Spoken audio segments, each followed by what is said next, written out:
Esta es la clase del día de hoy, es la clase 21 y 22. Es una clase compacta porque en general habla lo mismo, pero para un mayor enfoque, ¿no?, a lo que se quiere describir, vamos a separarla en dos tipos, ¿no? En sangre, una clase para sangre arterial y la otra clase para la toma de muestra de sangre venosa, que es un poquito más didáctico separarlo en dos partes, ¿no? Para ver con más detalle el procedimiento de cada uno, ¿ok? Así que chicos, bueno, ya para no hacerlos esperar tanto, ¿no? Bueno, ya vamos 21 clases y saben que la hora siempre es a las 5. Bueno, con los que están, yo sé que siempre los veo a ustedes, ya los conozco más que todo por sus nombres, ¿sí? Y sé que son ustedes los que ingresan temprano y los felicito por esa parte, ¿no? La puntualidad es un punto muy importante y a mí me gusta mucho. Y para ya no quitarles su tiempo a ustedes, por ustedes voy a empezar ahora, ¿ok? Así que, así que chicos, como les comentaba, ¿no? Esta es una clase doble. Eh, lo que vamos a hacer, sobre todo, es explicar el proceso de toma de muestra en dos clases distintas, ¿no? El primer detalle es explicar solamente en esta clase todo con respecto a la toma de muestra de sangre arterial y en la otra clase, que es el martes, vamos a explicar todo el procedimiento con respecto a la toma de muestra de sangre venosa, ¿sí? Es la clase 21 y 22 junta, ¿ok? Así que bueno chicos, como ya me conocen, yo soy el licenciado Omar Anchante Mayandía. Como siempre, las recomendaciones, igualito, las otras clases que quedan, está incluidas las recomendaciones que siempre son las mismas, ¿no? Ya su cuadernito de apuntes debe estar a estas alturas, ¿no? Dudas y preguntas al finalizar la clase y obviamente prestar total atención a la clase que estamos dictando. Ahora, este va a ser el contenido de la doble clase, ¿no? Si solamente hablamos de la primera clase, que va a ser toma de muestra de sangre arterial, vamos a hablar sobre todo primero de la finalidad de la toma de muestra arterial, ¿no? ¿Qué se consigue con la información que nos da la sangre arterial? ¿Por qué se toma? ¿Qué pruebas hay en la sangre arterial? ¿Qué es lo que se puede determinar con esta muestra de sangre? Vamos a hablar en un proceso más detallado, ¿no?, del procedimiento de la toma de muestra, ¿no? Todo lo que implica con errores, sin errores, todo lo que involucra, ¿no?, los materiales, en qué momento se toma, cuándo se debe solicitar con respecto a esto, ¿no? Vamos a hablar exclusivamente de la prueba de gasometría arterial, ¿no?, que obviamente viene del procedimiento de la toma de muestra arterial. Es un procedimiento justamente exclusivo para esa toma de muestra. Y por último vamos a hablar con respecto a los errores, ¿no?, y recomendaciones que con respecto a la toma de muestra arterial, ¿no? Eso sería el contenido de la clase de hoy. Obviamente que para la clase del martes, ¿no?, igual está ahí, tiene el mismo contenido que el procedimiento de sangre arterial, ¿no? Porque básicamente el procedimiento es el mismo, lo único que se diferencia es la vía de obtención de sangre, ¿no? Básicamente eso. Así que chicos, esta frase me gustó mucho, la quiero compartir con ustedes, ¿no? Es una frase muy conocida de Albert Einstein.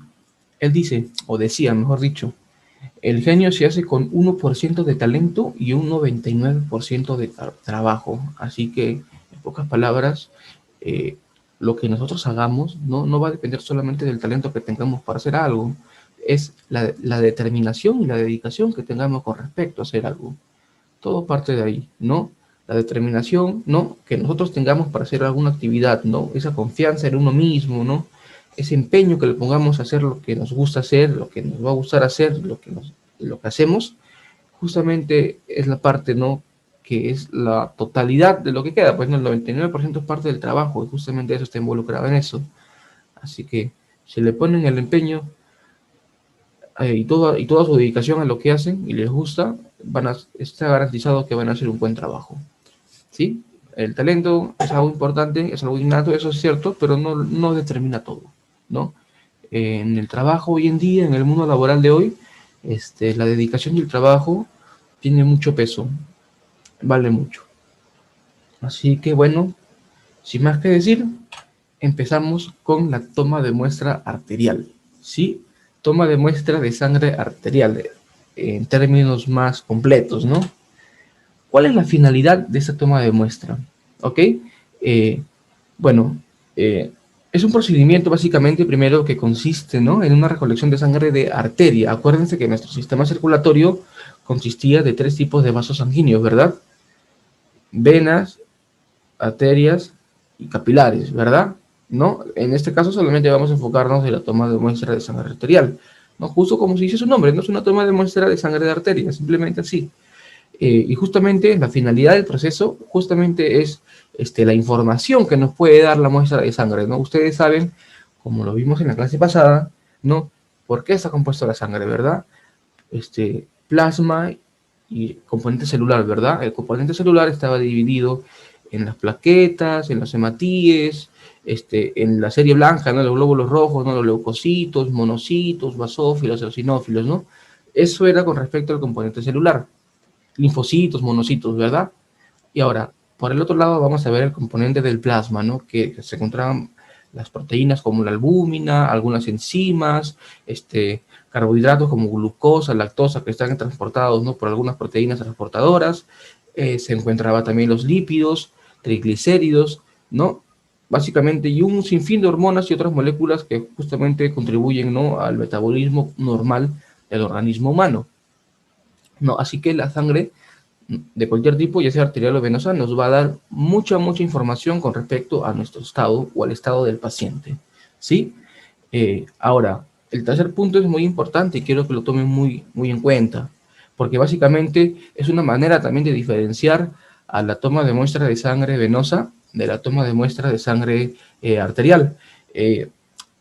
Sobre todo el primer punto, ¿no? La muestra de arterial no es una muestra de rutina, no es algo que se pida así nomás a un paciente externo o a un paciente común, no es una muestra de rutina, no es algo que como todos los días se ve, no, dependiendo en dónde sea, ¿no?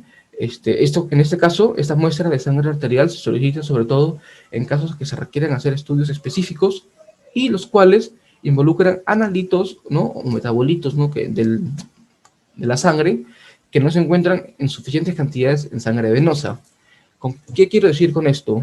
Como no es una muestra de rutina, usualmente la sangre arterial se suele pedir en pacientes que son hospitalizados, generalmente los que están en unidades de cuidados intensivos, ¿no? La famosa UCI. Ahí es más común ver la sangre, la toma de muestra de sangre arterial, ¿no? No es algo como que viene un paciente ambulatorio y el médico solicite que le hagan un examen de toma con gases arteriales, no, nada por el estilo. No es común ver eso, ¿no? Usualmente para las pruebas de rutina no se necesita la sangre arterial, ¿no? Aparte que el procedimiento es muy diferente, ¿no? Ya vamos a explicarlo más adelante. Así que la sangre venosa sería por ese lado. La sangre arterial solamente, como les digo, se solicita en los casos que en verdad el paciente la requiera. ¿Y con qué me refiero a esto? Como les dije, ¿no? Mayormente pacientes hospitalizados y UCI, ¿no? Que ya no tienen solamente problemas metabólicos, sino problemas involucrados con el tema del metabolismo de los gases, ¿no? En cuestión de la respiración y la ventilación, ¿no? La inhalación, la exhalación, ¿no? La expulsión y inhalación de gases, justamente el desequilibrio que hay es un riesgo elevado, ¿no? Y eso se ve mucho en los pacientes que están mayormente en unidades de cuidados intensivos.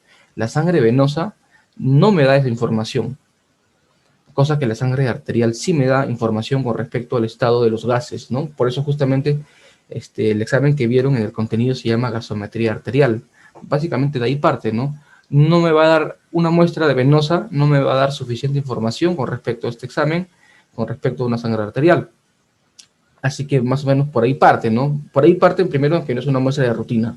Y justamente como esos componentes que les comentaba se encuentran en mayor proporción en la sangre arterial, es justamente que se hacen esos procedimientos especiales para estos pacientes que están en estos cuidados intensivos, ¿sí? No, acuérdense también por anatomía, ¿verdad? Mayormente, como les dije en la segunda clase, ¿no? Las arterias de nuestro organismo mayormente son profundas, o sea, están más internas que las venas, que en este caso las venas son un poco más externas, ¿no? Las podemos ver quizá en algunos casos en nuestra palma de la mano, en el dorso de nuestro pie, ¿verdad? Eso hace que el proceso de extracción venosa sea un poco más, no es un poco más, sea más sencillo en comparación al proceso de toma de muestra de sangre arterial. Eso es, por ahí va la cosa también, ¿no? En parte tampoco es un proceso de rutina por eso. Más o menos por ahí va la idea. Ahora, esto sí quiero que lo tomen muy en cuenta, puede ser que vengan el examen, esto sí lo considero mucho, ¿no? Vamos a diferenciar la sangre venosa de la sangre arterial. ¿Ok? ¿No? A simple vista es el mismo tipo de sangre, son los mismos glóbulos rojos, ¿no? Pero van a haber algunas pequeñas variaciones, ¿no? En el cual nosotros vamos a ver diferencias, o sea, que podemos decir, oye, este es sangre venosa y este es sangre arterial. Así de simple. Primero, ¿no? Al ojo nomás, el color de los hematíes, ¿no? Cuando tú ves la sangre arterial, una muestra de sangre arterial, tiene un color rojo intenso, un rojo escarlata, le comentan también. Un rojo escarlata, un rojo bien intenso en comparación a la sangre venosa. La sangre venosa tiene un rojo oscuro, ¿no? ¿Por qué? ¿Y esto qué se debe? Esto se debe a que hay más oxígeno en la sangre arterial. Recuerden, ¿no? Es una sangre oxigenada, ¿verdad? Y al ser oxigenada significa que la hemoglobina va a tener mayor concentración de oxígeno. Así que el color rojo intenso va a estar más determinado por ese motivo en la sangre arterial. Tiene un color rojo escarlata bien intenso. Justamente es porque hay más concentración de hemoglobina y más concentración de oxígeno en ella. Cosa que cuando las arterias dejan, ¿no? El oxígeno a los tejidos de nuestro organismo y regresan por el retorno venoso, ¿no? Esa sangre va a estar en mayor proporción desoxigenada. No va a tener oxígeno que transportar, solamente va a regresar al corazón para que se oxigene nuevamente en el pulmón. Así que esa sangre va a tener un color un poco más opaco, un rojo opaco, ¿no? Yo sé que a muchos de ustedes les han tomado muestra de sangre venosa en alguna oportunidad. Han visto que el color de la sangre venosa es un color rojo oscuro, ¿no? Es muy conocido ese color. En cambio, la sangre arterial tiene un rojo brillante. Es un rojo brillante, un rojo escarlata brillante. O sea, no pasa desapercibido, en pocas palabras, ¿no? Y justamente el primer punto deriva del segundo punto, ¿no? Justamente la sangre venosa, la sangre arterial contiene más concentración y proporción de la hemoglobina oxigenada y saturada, ¿no? ¿Qué me refiero con la hemoglobina oxigenada? Que hay mayor concentración de hemoglobina que está asociada al oxígeno, porque acuérdense que la hemoglobina capta el oxígeno. Y saturada me refiero a que todo el porcentaje de nuestra hemoglobina, ¿no? Del 100%, casi el 99, 98% va a estar ligada al oxígeno, mientras el otro porcentaje no. Muy diferente a la sangre venosa, que la sangre venosa no está tan saturada de oxígeno en comparación a la sangre arterial y por tanto la proporción de hemoglobina va a ser menor. De ahí parte la diferencia, ¿sí? Otro punto importante también, ¿no? Acuérdense, en el tercer punto, la sangre arterial cuenta con una mayor presión que la sangre venosa. Eso no se va a diferenciar en el tubo, pero vamos a poder diferenciarlo en el momento de la toma. ¿A qué me refiero con esto? La presión arterial, ¿no? La presión que ejerce la sangre es mayor en comparación a la sangre venosa. Acuérdense que el corazón es una bomba, prácticamente es como una bomba que va entre el movimiento de contracción, el sístole y el diástole, va a ejercer una fuerza con el cual va a inyectar la sangre para que ésta se desplace a través de todas las células de nuestro organismo, ¿no? Hablamos de que la presión arterial a nivel de la arteria aorta, ¿no? Que es la que sale del corazón, hablamos que es aproximadamente 120 milímetros de mercurio, ¿sí? Es una presión muy fuerte. Esa es la fuerza con la que la sangre sale de la arteria aorta para que se desplacen los tejidos, ¿no? Y esa presión va a ir disminuyendo mientras más se aleje de nuestro organismo, ¿no? Mientras vaya más hacia los órganos más lejanos. Justamente eso es un punto por el cual cuando uno toma muestra en sangre de arteria, si no se hace un buen tapado, ¿no? A la hora de tomar la muestra, la sangre sale como un caño, ¿no? No es broma, sale como un caño, o sea, sale disparada, porque hay mucha presión, la presión que ejerce, ¿no? La fuerza que ejerce el corazón para empujar la sangre es demasiado, en comparación a la sangre venosa, ¿no? Cuando ya hay el retorno venoso, la presión disminuye considerablemente. No sé si me pueden corregir, es de 40 a 50 milímetros de mercurio la presión. Así que es una presión más suave, ¿no? La sangre viene con menos fuerza y cuando tú alguna vez te tomas sangre de la vena y te quitan la aguja, puedes ver que la sangre va a salir despacito, ¿no? Sin esa fuerza que normalmente se ve en la toma de muestra de sangre arterial. Eso significa que la presión venosa es menor. Es otra forma de poder diferenciar también si estamos tomando en arteria o en vena, ¿no? Porque suele verse muy común, sobre todo en la toma de muestra arterial del brazo, que ya lo vamos a hablar más adelante. Es un tipo de error también, podemos verlo en algunos casos, ¿no? Así que en pocas palabras, ¿no? Si uno toma muestra de sangre y ve que sale disparada, ¿no? Porque con una fuerza X, ya sabes que es una sangre arterial porque la presión es muy elevada. En cambio, si ves que sale como goteando, ¿no? ¿Cómo describirlo? Como simplemente que sales despacito, ¿no? Sin ningún problema, significa que es un tipo de muestra de sangre venosa. Es otra forma de diferenciar los tipos de muestra de sangre arterial o venosa. El cuarto punto es muy, muy importante también. O sea, la diferencia, como les digo, básicamente es en la oxigenación de la sangre, ¿no? La sangre arterial va a estar más oxigenada y la sangre venosa menos oxigenada. Pero los otros componentes, los otros analitos, ya sea de bioquímica, hematológicos, inmunológicos, van a ser iguales, eso va a ser constante. Así que, en verdad, se pueden hacer estudios convencionales, ¿no? De bioquímica, de inmunología, de hematología con sangre arterial. También se pueden hacer esos estudios con sangre arterial. Pero ¿qué pasa? No se hace no se hacen estas pruebas con sangre arterial justamente por lo que les comentaba anteriormente. La toma de muestra arterial es un proceso más complejo que la toma de muestra de sangre venosa. Se lo dije por el tema de que nuestros vasos arteriales son más profundos que los vasos venosos. Así que de esa manera no es muy común ver que le hagan un estudio bioquímico a una persona con su sangre arterial. Es casi imposible, en pocas palabras, ¿no? No suele verse. Yo no lo he visto personalmente. Así que es por eso que las muestras de sangre común, ¿no? Que se hacen con las demás pruebas que hemos visto, bioquímica, hematología, inmunología, siempre se hace con sangre venosa. Pero en esos componentes, la sangre arterial y la sangre venosa tienen los mismos componentes y las mismas concentraciones, no hay ningún problema. Simplemente no se va a tomar en sangre arterial por el tema del dificultoso del método. Así de simple. Y por último, el punto 5, ¿no? El volumen de muestra que se toma para la sangre arterial es pequeño en comparación al de una muestra de sangre venosa. Claro que sí. Para una muestra convencional de sangre arterial se suele tomar aproximadamente de 2 a 5 mililitros de sangre arterial.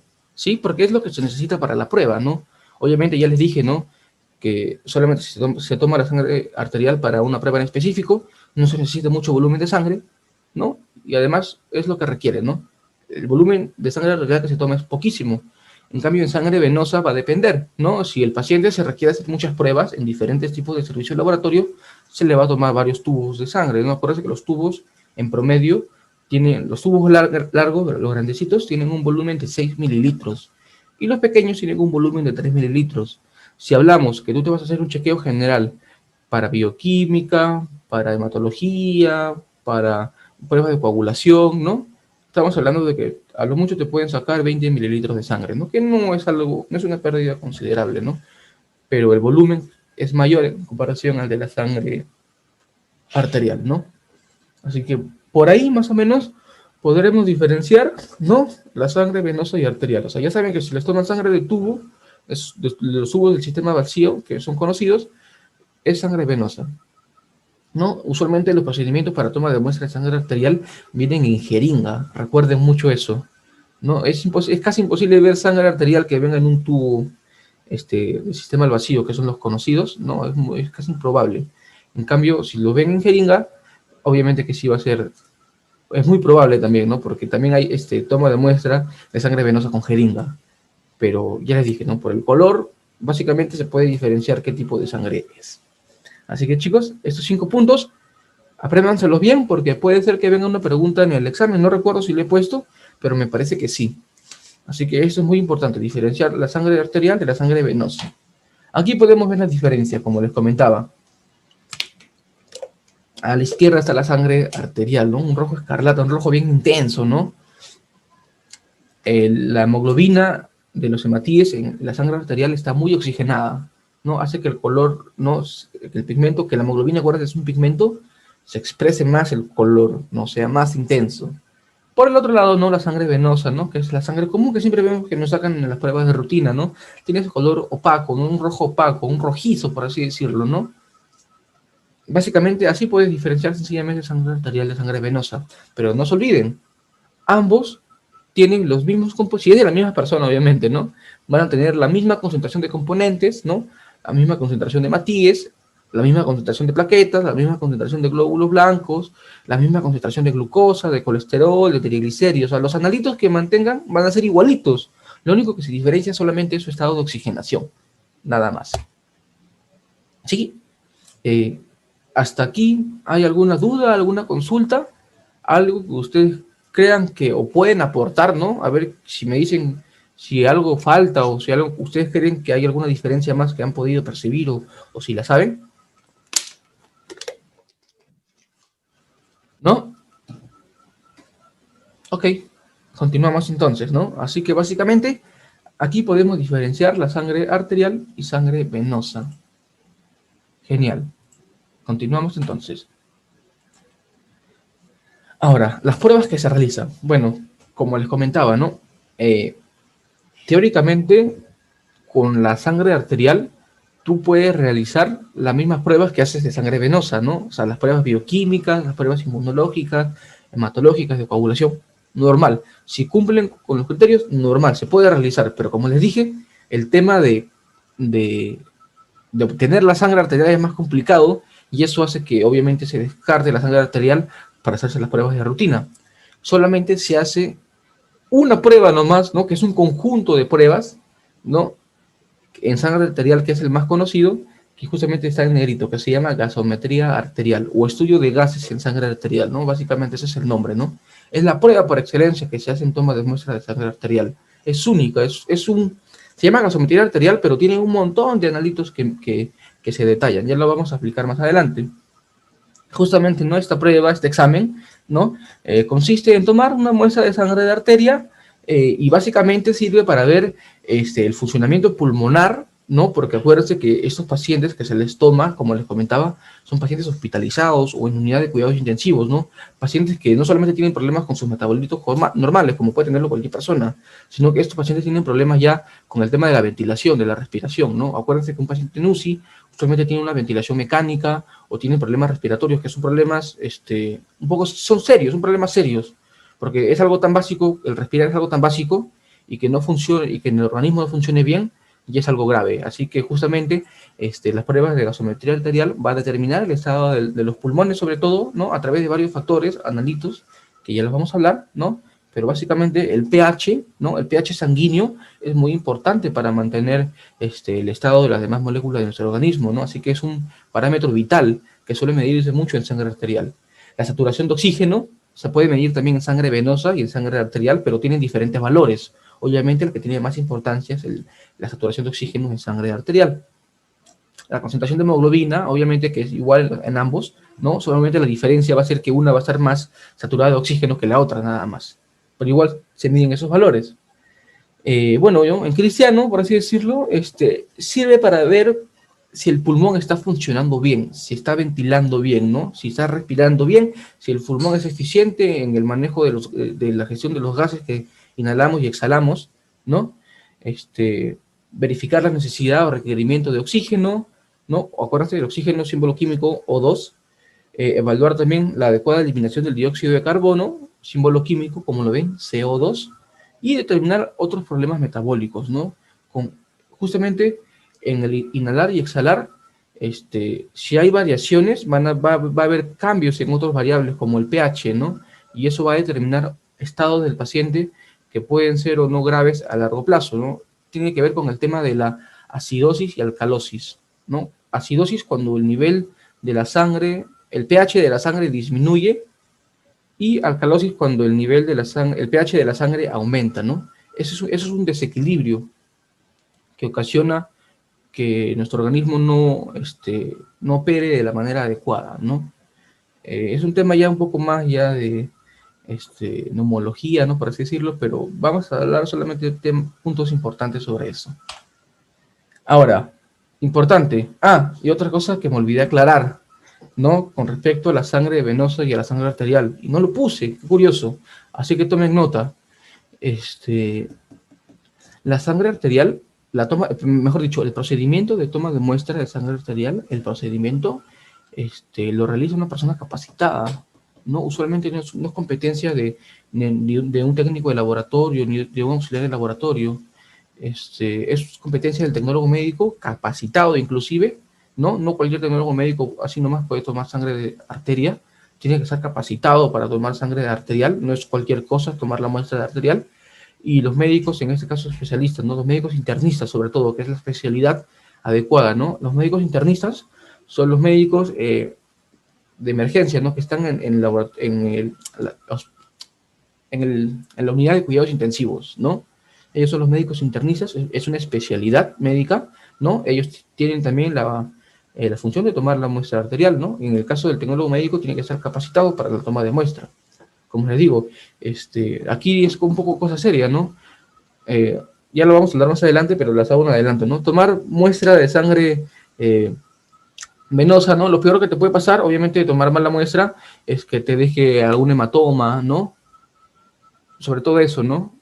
Pero tomar una mala muestra de sangre arterial puede hacer complicaciones en los vasos sanguíneos aledaños, ¿no? Puede haber desmayos, en algunos casos el paciente si no está preparado, o sea, es un tema un poquito más serio tomar la muestra de sangre arterial, así que básicamente la preparación es muy, muy importante aquí. Pero esto se enseña para que ustedes vean y sepan cómo es el proceso, ¿no? De todas maneras no está mal saberlo, porque diferenciar y saber lo demás es algo muy importante y básico para la carrera de auxiliar de laboratorio. Ahora, eso también es un punto muy importante, ¿no? Los lugares más frecuentes donde se toma la muestra de sangre arterial. ¿Sí? Básicamente son 3 lugares donde se toma más la muestra de sangre arterial, pero el primer lugar de elección donde se toma la muestra de sangre arterial es justamente en la arteria radial, ¿no? Aquí podemos verla, ¿no? En la imagen, ¿no? La arteria radial para el lado derecho y la arteria curvital para el izquierdo. A ver, ¿cómo se pueden ubicar dónde está la arteria radial y la curvital? Fácil. Esto creo que lo enseñan en colegio. Igual me lo enseñaron en la universidad. Pongan su mano así. Ustedes, primero vamos a hablar del hueso. Acuérdense que en el antebrazo tenemos 2 huesos, ¿verdad? El radio y el cúbito. Si ustedes ponen su mano así de frente con la palma mirando hacia ustedes, ¿no? ¿Dónde está el radio y dónde está el cúbito? Fácil, ¿no? El dedo meñique tiene 3 falanges, ¿verdad? 1, 2, 3. El cúbito, ¿cuántas cifras tiene? Perdón, ¿cuántas sílabas tiene? 3, ¿sí o no? Cúbito. Así que el cúbito está justamente en esta zona. El hueso, el cúbito, está en esta zona. Por tanto, la arteria cubital está en esta zona. Y se llama arteria cubital porque pasa por el cúbito. ¿Me entienden? Así que la arteria cubital está por esta zona. El dedo pulgar tiene 2 falanges. Y el hueso que está aquí se llama radio. Radio, 2 sílabas. Radio. Entonces, la arteria que pasa por ahí se llama arteria radial justamente porque ahí está el radio. Básicamente, esa es una forma sencilla de determinar dónde está la arteria y el hueso radial y el hueso y la arteria cubital. ¿Sí? Es muy sencillo determinar eso. Y lo podemos ver en la imagen, ¿verdad? La arteria radial está justamente por donde está el dedo pulgar y la arteria cubital justamente está por donde está el dedo meñique, ¿verdad? La toma que se hace para muestra arterial en el antebrazo es en la arteria radial. O sea, ustedes tienen que tomar la muestra, mejor dicho, en la zona por el pulgar y a la altura de la muñeca, ¿no? O sea, a esta altura más o menos. Ya lo vamos a ver un poco más adelante, ¿no? Sí, básicamente, ¿no? La arteria, bueno, hay un poquito de anatomía, ¿no?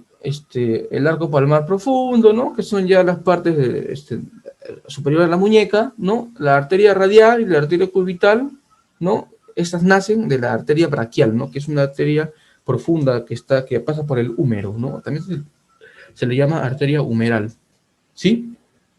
Así que ya saben, chicos, la arteria radial, por excelencia, ese es el sitio de punción de toma, ¿no? Todos los que van a tomar muestra arterial siempre van a tener que ver si la arteria radial es una buena opción para tomar la muestra, ¿no? Fácil, debido a su posición anatómica, ¿no? Como les dije, las arterias son usualmente profundas, pero en este caso la arteria radial está un poquito más expuesta al medio externo en este caso, y con la técnica que se hace, se puede ver más, más externa, ¿sí? Ahora, hay un test, ¿no? Un test conocido que se hace para saber si al paciente se le puede tomar la muestra de sangre arterial, justamente en la arteria radial, ¿no? Y se llama el test de Allen. Es un test muy importante para saber si es que el paciente se le puede tomar sangre arterial de ese brazo o no. Si el test sale positivo, significa que el paciente no debe tomarse muestra de ese brazo porque pueden haber complicaciones, ¿no? Y si obviamente el paciente no sale negativo el test, significa que se le puede tomar el brazo y no va a pasar ningún problema, ¿no? Básicamente, como lo dice ahí, ¿no? Es una maniobra que sirve para valorar la circulación colateral. O sea, acuérdense que por aquí pasaba la sangre de la arteria radial y la arteria cubital, ¿verdad? Justamente lo que se debe evaluar es que si se presiona la sangre radial, de la arteria radial, perdón, se va a evaluar la circulación de la arteria cubital, ¿no? Dependiendo de eso, se va a valorar si es correcto tomar la sangre de la arteria radial. Justamente por eso se dice para valorar la circulación colateral. A eso se refiere con la arteria cubital, ¿no? Con el fin de proteger la mano de una posible isquemia en caso de aparición de cualquier complicación. ¿Y qué es isquemia? Por curiosidad. La isquemia es la detención o disminución de la circulación de la sangre a través de las arterias, ¿no? En una determinada zona. Básicamente, cuando no hay aporte de oxígeno. Acuérdense, si no hay aporte de oxígeno a una célula de tu organismo, esta célula se va a morir, ¿no? El tejido se va a morir, va a haber una necrosis. Básicamente eso es lo que no se quiere, ¿no? Hay un estado de estrés celular primero, no en este caso, ¿no? Que las células se van a alterar y dañar solamente porque no hay aporte de oxígeno. Así que básicamente el test es esto, ¿no? Si tu arteria radial no está apta para tomar la muestra y tú la tomas, va a haber la complicación de que tu mano puede haber una posible isquemia, ¿no? Y justamente es esa complicación de la que estamos hablando, ¿no? Ahí podemos ver el test de Allen, vamos a explicarlo igual más adelante. Acá está, perdón, ¿no? El tema es sencillo. Vean aquí. Aquí está la arteria radial y la arteria cubital, ¿verdad? ¿Sí? ¿No? Para el pulgar la arteria radial y para el meñique la arteria cubital. Acuérdense que la muestra se toma en la arteria radial. Este test lo podemos practicar incluso con alguien que tengamos en casa, ¿no? Con un hermano, con algún familiar, para practicarlo. Es un test muy sencillo y tiene una aplicación muy útil. El procedimiento básicamente, primero lo que vas a hacer es con tus dos manitos, ¿no? Vas a pedir a que haga su mano de esta forma, ¿no? Relajada, y tú vas con tus dedos, con la yema de tus dedos, vas a comprimir fuertemente las arterias radial y cubital, ¿no? Para anatomía ya lo sabes, a esta altura del antebrazo, ¿no? A esta altura, como lo pueden ver en la imagen acá, a ver, ¿no? Más o menos a esa altura, ¿no? En el paso 1, ¿no? Se comprime, ¿no? Con los dedos, ¿no? Usualmente con esos tres dedos, ¿no? Con el anular, el medio y el índice, ¿no? Se comprimen fuertemente las arterias, ¿no? Tanto la radial como la cubital. Ahora, el paciente lo que tiene que hacer es abrir y cerrar su puño constantemente. ¿Eso para qué? Para que trate, ¿no? De que como tú estás presionando las arterias, no va a haber circulación. Y al hacer esto, tú vas a forzar que haya circulación. Pero como estás presionando, la circulación no se va a dar, ¿no? Básicamente, lo que normalmente va a pasar esto es que la mano se va a poner pálida, se va a poner blanca, porque no hay aporte, no hay riego sanguíneo, ¿entienden? ¿Ok? Por eso la mano se va a poner blanca, porque tú estás presionando las dos arterias, las dos vías de comunicación para que se oxigene la mano. Ahora, cuando tú abres la mano, como les digo, va a estar de forma pálida. Lo que tú vas a hacer es soltar la mano con la que sostienes a la arteria cubital, ¿no? Y lo que debe pasar es que, perdón, tú vas a soltar con tu mano la mano donde sostienes a la arteria radial. La sueltas y lo que tiene que pasar es que la circulación a toda la mano regrese, o sea, que toda la mano se vuelva de color rojo, o sea, como estaba normal, porque eso significa que ha regresado, pero igual mantienes la compresión en la arteria cubital. Y debes esperar ese tiempo que determina ahí, en ese caso 15 segundos, para que se restablezca la circulación y el color de la mano, ¿no? Que es lo que se busca. ¿Por qué? Porque si no se restablece la circulación, significa que necesitas de ambas arterias para circular a la mano. ¿Me dejo entender? ¿No? Si yo te tomo muestra, eso significa que si tú sales negativo al test, Si yo te tomo esa arteria, entonces tu otra arteria no va a compensar la circulación de toda la mano, y es justamente la aparición de la isquemia. Así que este test tiene mucha importancia. Justamente por eso, cuando el test se considera positivo, cuando no hay una circulación correcta, ¿no? Solamente con una arteria.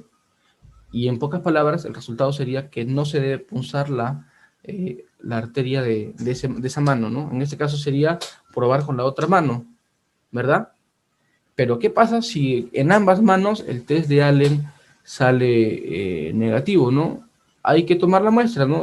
Acuérdense que estos pacientes son de UCI, y algo que sí mencionan en este caso es que en estos pacientes, acuérdense que su vida está en un estado muy delicado. Sí o sí tienes que tomar la muestra para saber el estado del paciente, así que en pocas palabras, como dice, ¿no? Como sea, tienes que obtener la muestra. Y si no puedes de los brazos, hay otras formas de obtenerla, ¿ok? Y en este caso, otro lugar frecuente donde se suele tomar la muestra, si es que el test de Allen sale positivo, cosa que no se puede tomar en ambas manos, se opta por la arteria humeral, ¿no? Que es la continuación, pues, ¿no? Que les digo, ¿no? La arteria humeral, cuando termina, aparece la arteria, se pueden ver acá, la arteria radial y la cubital, ¿no? Y la arteria humeral está más o menos recorre todo nuestro brazo. Es una arteria, perdón, un poco más profunda, ¿no? Esa es la otra alternativa para tomar la muestra, ¿no? Como pueden verlo aquí en esta imagen, ¿no? Acá están los músculos, ¿no? El bíceps, ¿no? El deltoides, ¿no? El pectoral mayor, ¿no? O sea, la arteria tiene ese recorrido, ¿verdad? Pero está un poco más profunda en comparación con las venas, así que hay que tener un poco más de pericia para tomar la muestra de sangre arterial en la arteria humeral. Esa es otra alternativa para tomar la sangre, sí. Hay que tener un poco más de pericia, como les comento, pero es la otra opción que se maneja. Otro caso en el cual se suele tomar ahí también es que el paciente no tenga a disposición sus manos para tomar la muestra de sangre ahí. ¿Y por qué se debería esto? Puede ser por traumatismos, a veces las quemaduras, a veces en UCI usualmente es muy común ver pacientes quemados, y cuando son pacientes quemados, obviamente, ¿no? La piel está en un estado muy deteriorado. Imagínense si se ha quemado, tiene quemaduras de tercer grado en sus muñecas, en sus manos, ¿no? No va a ser posible tomarle la muestra arterial en la muñeca, ¿no? Así que tienes que buscar otra vía. Supongamos que la arteria humeral, esa zona no esté con quemaduras, entonces tú vas a tener de opción ese lugar, ¿no? Y si no tienes ese lugar, tienes que buscar otras opciones, ¿no? En donde tomar la muestra. Hay pacientes que vienen que se les denomina gran quemados, ¿no? En caso de que a partir del 40% de todo su cuerpo está quemado, ¿no? Imagínense, ¿no? O sea, cómo buscar un sitio de punción para tomar la muestra. Y de cajón tiene que ser sangre arterial, ¿no? ¿Cómo puede ser en ese caso entonces? Imagínense si es un paciente quemado y tenga todos sus dos brazos quemados. O sea, no puedes tomarle ni de la arteria radial ni de la arteria humeral. Entonces tienes que buscar otra vía. Y es otro punto de vía. Usualmente este ya es el último punto, ya, la arteria femoral, ¿sí? La arteria femoral es una arteria de gran calibre. La arteria aorta, que es la que sale del corazón, es la arteria más ancha, básicamente, pues porque es el centro, básicamente, del control arterial, ¿no? Y esta se divide en la arteria femoral. Obviamente, una para el pie derecho y una para el pie izquierdo, ¿no? Para la pierna derecha y una para la pierna izquierda. Así que también tiene un calibre enorme, un calibre considerable. Y también es una arteria profunda. Bueno, ya pues en el caso que no puedas tomar la muestra, ¿no? En la arteria radial o la humeral, es el último recurso conseguir acá. Ya en este caso el procedimiento de toma es diferente.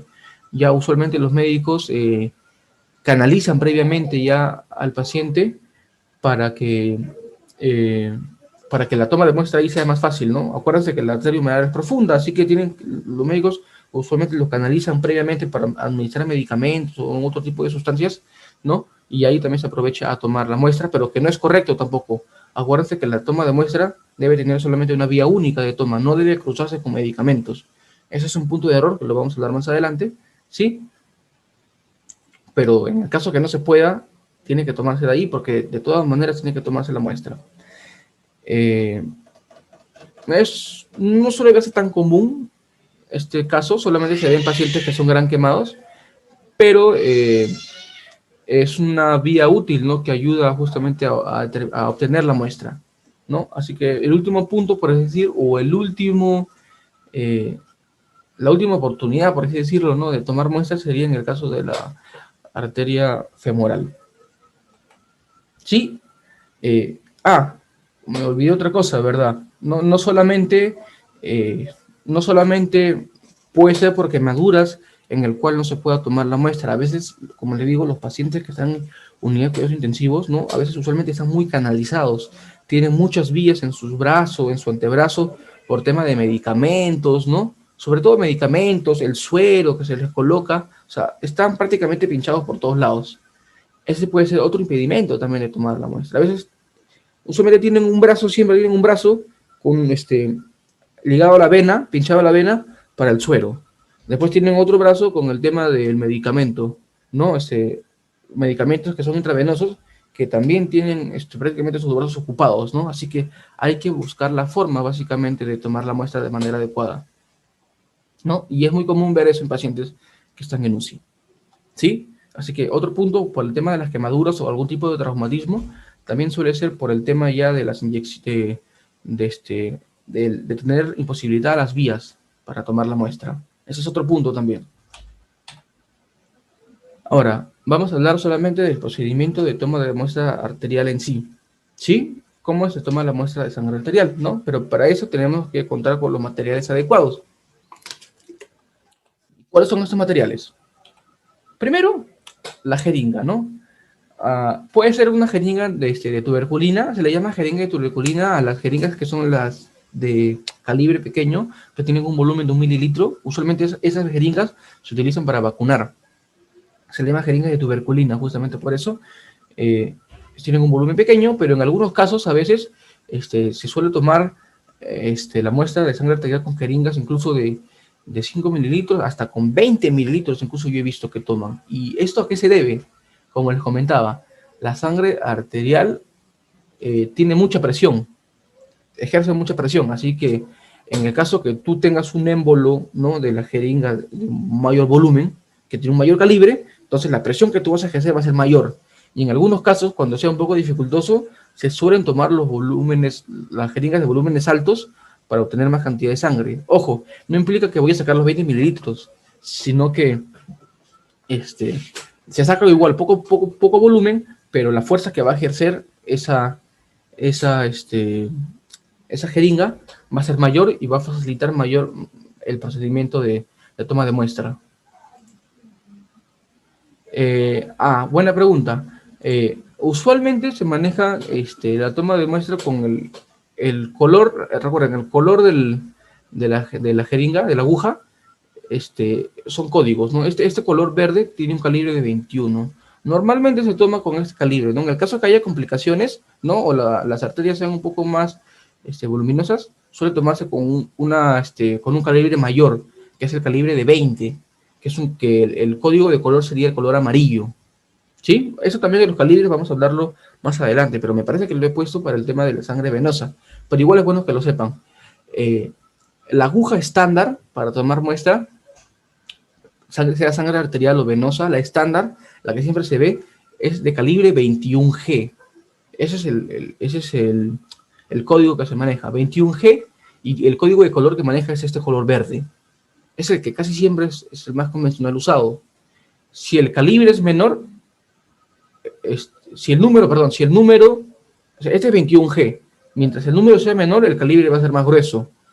Otra opción que se toma en cuestión al 21G sería el 20G, que es un poquito más grueso, y el código de color sería el amarillo.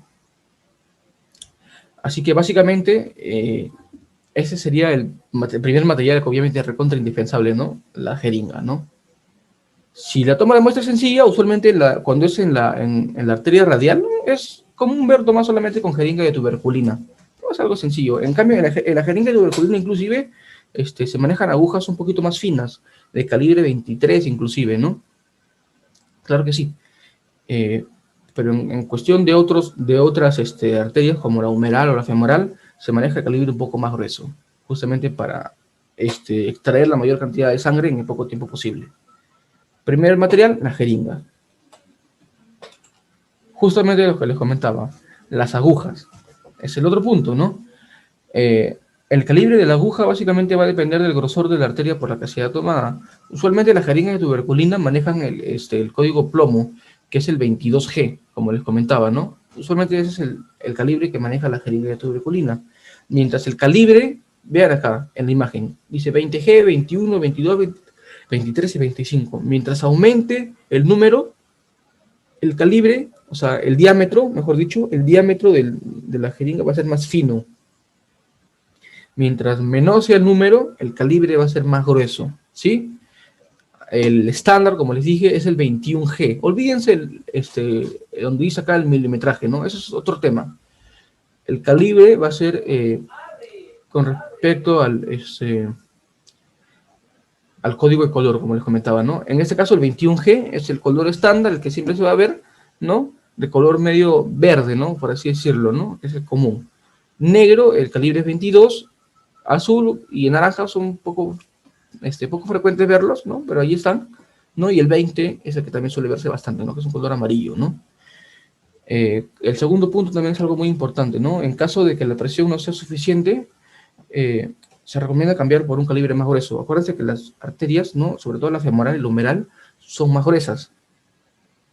Otro problema también es que tomar muestra con agujas finas, si es que no palpas bien la vena y no das con la arteria, perdón, es muy probable que la sangre que tú extraigas se molice, o sea, los hematíes se rompan, ¿no? Y la información que va a dar se va a distorsionar, ¿no? No va a ser la adecuada.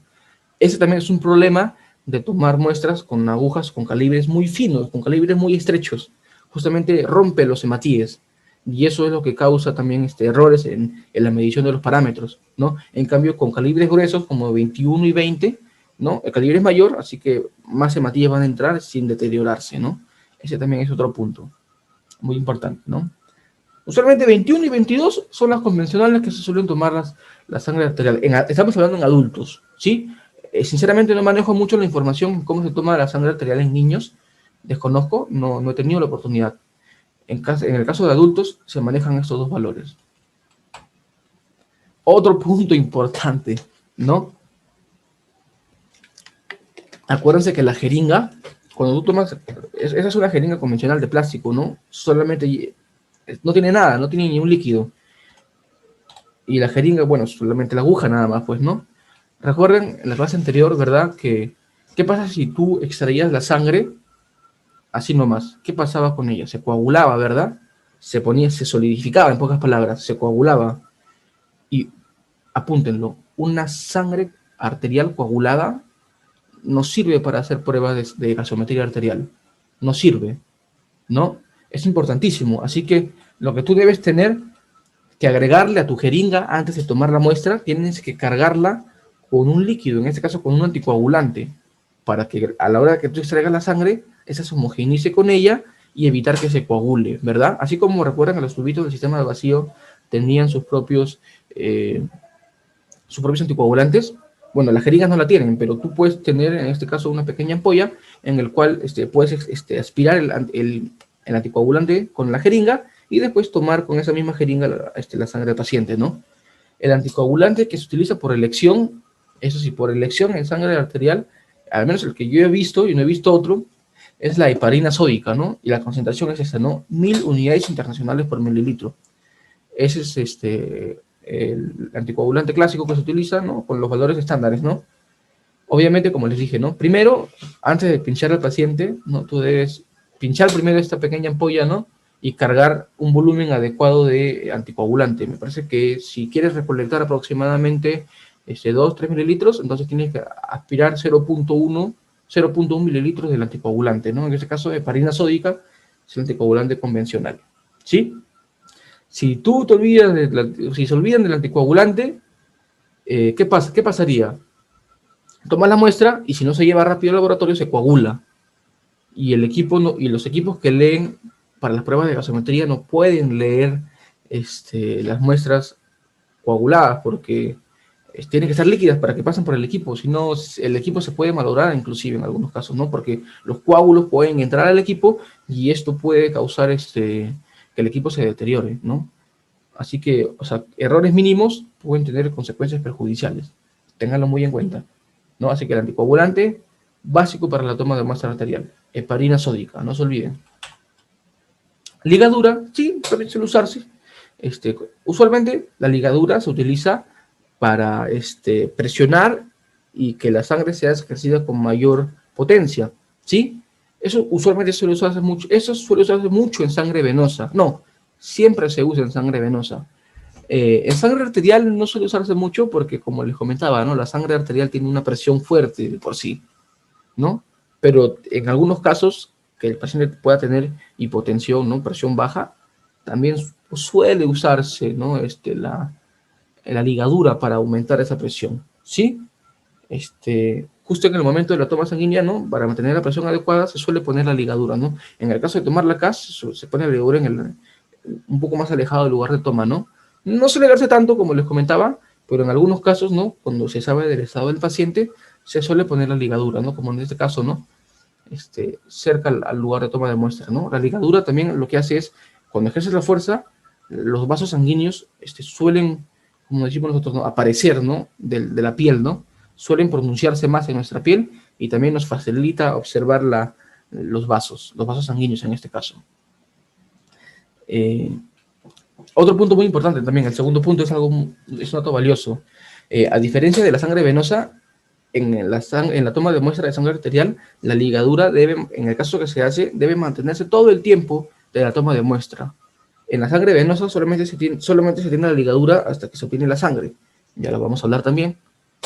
Pero aquí, en toma de muestra de sangre arterial, la ligadura está en todo el procedimiento de la toma de muestra de sangre arterial. ¿Ok? Eso ténganlo en cuenta. Bueno, algodón de todas maneras debe haber, ¿no? Algodón y gasa. Usualmente para sangre arterial, gasa se suele utilizar, pero algodón tampoco es mala idea, ¿no? Obviamente que cuando tú retiras la aguja después de tomar la muestra, no, obviamente la sangre va a salir disparada, ¿no? Si es sangre arterial, obviamente va a salir disparada, así que la gasa, si cuando está bien concentradita, bien espesa, ¿no? Va a impedir que la sangre salga con esa fuerza, y justamente la gasa, ¿no? Como es una tela con una malla bien sólida, va a evitar que la sangre salga disparada y solamente se va a mantener entre las capas, entre la malla de la gasa, ¿no? No va a salir con esa fuerza, pues no la va a retener. El algodón también suele ser otra opción muy interesante, y yo personalmente he visto más que utilizan algodón, pero en los estándares de toma de muestra recomiendan utilizar gasa. Pero el algodón también es otra alternativa, ¿no? Y presionar siempre fuerte, ¿no? Como les decía, ¿no? La sangre arterial sale disparada, así que la presión que debes tener, presionar el algodón después de tomar la muestra debe estar ahí firme.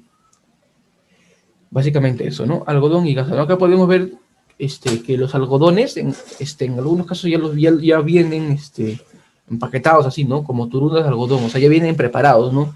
En otros casos, ¿no? Donde no hay menos recursos, ¿no? Tú mismo preparas las torundas de algodón, ¿no? Que es un término sencillo, ¿no? Y justamente el frasco que está acá abajo es un frasco metálico en el cual se colocan las torundas de algodón para su utilización. Otro punto importante también. Una vez que tú tomas la muestra arterial, ¿no? Tú tienes que retirar la aguja, ¿sí? Esta aguja se retira, obviamente nada punzocortante se toca, ¿no? Hay mecanismos, hay protocolos, ¿no? De cómo eliminar las agujas, pero esta debe ser tapada. ¿Y con qué se tapa? Exclusivamente con unos tapones de Hebe, que son exclusivamente para las jeringas de toma de muestra arterial, ¿no? Se debe colocar el tapón, ¿no? Para que no tenga contacto con el aire externo, porque el contacto con el aire externo debe ser lo mínimo posible, ¿no? O sea, tú retiras la aguja y al toque tienes que poner el tapón de Hebe, ¿no? Que justamente es exclusivo para esas jeringas. Tienes tu jeringa lista y lo llevas al laboratorio para que lo procesen. Justamente como dice el segundo punto, ¿no? Se recomienda colocar el tapón lo más rápido posible para evitar la contaminación. Justamente eso es un tema muy importante, ¿no? En esa imagen de la derecha podemos ver, ¿no? En este caso sería un tapón negro, ¿no? Que tapa justamente la parte donde tú ya retiras la aguja y así se lleva al laboratorio, ¿no? Pero usualmente es un tapón de Hebe, tiene un color naranja o morado. El color depende, ¿no? Sinceramente no sé si el color tiene alguna especificación en sí, pero la finalidad justamente es tapar para evitar la contaminación. Bueno, está de más decir, ¿no? Alcohol y esparadrapo, ¿no? El alcohol es para, ¿no? La asepsia de la zona, ¿no? Siempre hay que limpiar la zona antes de tomar la muestra, de punzar, ¿no? Obviamente, como le decía en clases pasadas, ¿no? El alcohol de 70 es mejor para la piel que el alcohol de 96. El alcohol de 96 es un poquito más agresivo, ¿no? Ahora se está usando mucho alcohol de 70. Y si hay alcohol iodado, mejor. El esparadrapo obviamente se coloca, ¿no? El esparadrapo es como una cinta scotch, ¿no? Pero especial, ¿no? Para la piel, ¿no? Para que sujete mejor. Cuando termines de tomar la muestra arterial, ¿no? Pones el algodón, presionas, ¿no? Retiras el algodón, va a haber sangre de por sí, va a haber sangre, pones otro algodón y pones el esparadrapo para que este siga presionando, ¿no? Eso ya cuando termine el proceso de la toma de muestra. Obviamente estos son materiales complementarios que también son importantes en el proceso de toma de muestra, ¿no? La riñonera, ¿no? Es para poner tus materiales, ¿no? Tu jeringa, tu tapón, tu ligadura, ¿no? Las cosas que vas a llevar a la mano para tomar la muestra. Las bolsas rojas también, obviamente, para los desechos biológicos, recuerden, las primeras clases que vimos. Y obviamente tu desecho de plástico de material punzocortante, ¿no? Donde va a estar la aguja que tú vas a descartar, ¿no? Esto, obviamente, cuando toman la muestra en los hospitales de UCI, en el servicio de UCI, van a haber muchos de estos contenedores, ¿no? Porque obviamente son lugares donde se toma muestra y siempre están preparados para este tipo de eventos, ¿no? De toma de muestra. Los EPPs, obviamente, ¿no? Vamos a hablar en tiempos que no hay COVID, ¿sí? Igual tienes que tener todos los materiales, todos los EPPs, exclusivos para ir a un ambiente UCI, no solamente para proteger a los pacientes, sino para protegerte a ti mismo. Acuérdate, tú puedes ser una persona que, los pacientes UCI, perdón, son pacientes muy delicados, y que vaya una persona, ¿no? Externa, no sana, ¿no? Si no vas con la protección adecuada, tú puedes contagiar a ellos, y ellos, como son más vulnerables, tienen más probabilidad de morir. Así que la protección debe ser muy exhaustiva, ¿no? En este caso, ¿no? Obviamente los guantes de nitrilo, ¿no? Siempre debes tener tus guantes, ¿no? Tu mascarilla. Sin tiempos de COVID igual debe tener mascarilla, ¿no? N95 de preferencia, que son las mascarillas clínicas, ¿no? Que son las verdes, ¿no? Las común vistas. Tus lentes de bioseguridad, tu mandil, como pueden ver acá, ¿no? La funda de zapatitos, que siempre deben estar, y la cofia. O sea, debes ir totalmente protegido a tomar las muestras en el servicio de UCI, ¿no? No puedes estar simplemente de civil o solamente con tu uniforme estándar, ¿no? Tienes que estar bien protegido para entrar a ver a los pacientes, ¿no? Porque obviamente un contacto con ellos, o tú te contagias o tú puedes contagiar a ellos, ¿no? Y lo más probable es lo segundo, que tú contagies a ellos. Así que tu barrera de protección debe ser totalmente segura. Aquí podemos ver el resumen de los materiales, ¿no? Que podemos ver, ¿no? El esparadrapo, la ligadura, el alcohol 70, la jeringa, la aguja. En este caso acá hay un brazo, ¿no? De muñeco que se utilizan usualmente para practicar, ¿no? Suele verse también, eso sí. Bueno, básicamente eso entonces, ¿no? Ya, ahora sí vamos a entrar al procedimiento exclusivamente de toma de muestra. Hasta aquí. ¿Hay alguna duda, alguna consulta? ¿Todo bien? Genial. Chicos, ¿les parece? A ver, son 6:01. Hasta las 6:10. Solamente 9 minutos de break, porque tenemos un poco de tiempo para ver la clase. ¿Ok? ¿Sí? 6:10, continuamos. ¿Ok? ¿Les parece bien? Genial. Entonces, 6:10 retomamos.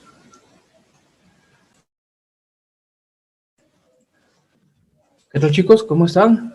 Ahora sí ya podemos retomar. ¿Todo bien? Ya, genial. Entonces vamos a retomar. Ya vimos los materiales, ¿ok?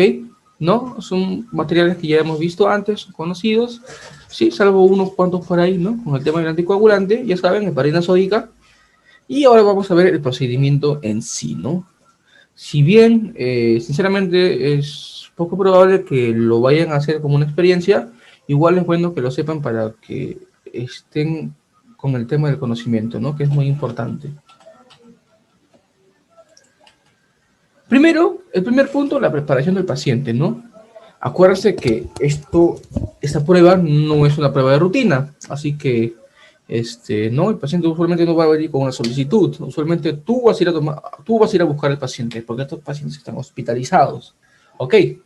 Entonces tú vas a tener, el doctor te va a mandar las solicitudes a ti para que tú veas a qué paciente vas a tomar las muestras. Así que tú tienes que identificarlos, ¿no? Paciente tal, tienes que buscarlo en su cama tal, ¿no? Y que coincida el nombre, sus nombres, sobre todo sus nombres, apellidos completos, ¿no? Una vez que identifiques al paciente, ¿ok? ¿No? Usualmente cuando, si el paciente está consciente, porque en UCI hay pacientes que son comatosos, pues, ¿no? Que no pueden hablar, obviamente están en un estado de coma, pero si el paciente está consciente, lo ideal es que tú le preguntes su nombre. ¿Cuál es su nombre? Y él te tiene que decir su nombre y tú lo corroboras con lo que está escrito, porque si tú le dices, supongamos, tú eres Omar Anchante, Mayandía, él te puede decir, sí, sí, sí, puede ser, quizá puede estar asustado, puede ser cualquier cosa, él te puede decir, sí, sí, sí, sí, tú puedes creerle, pero es más fidedigno que él te diga su nombre a ti, ¿me entienden?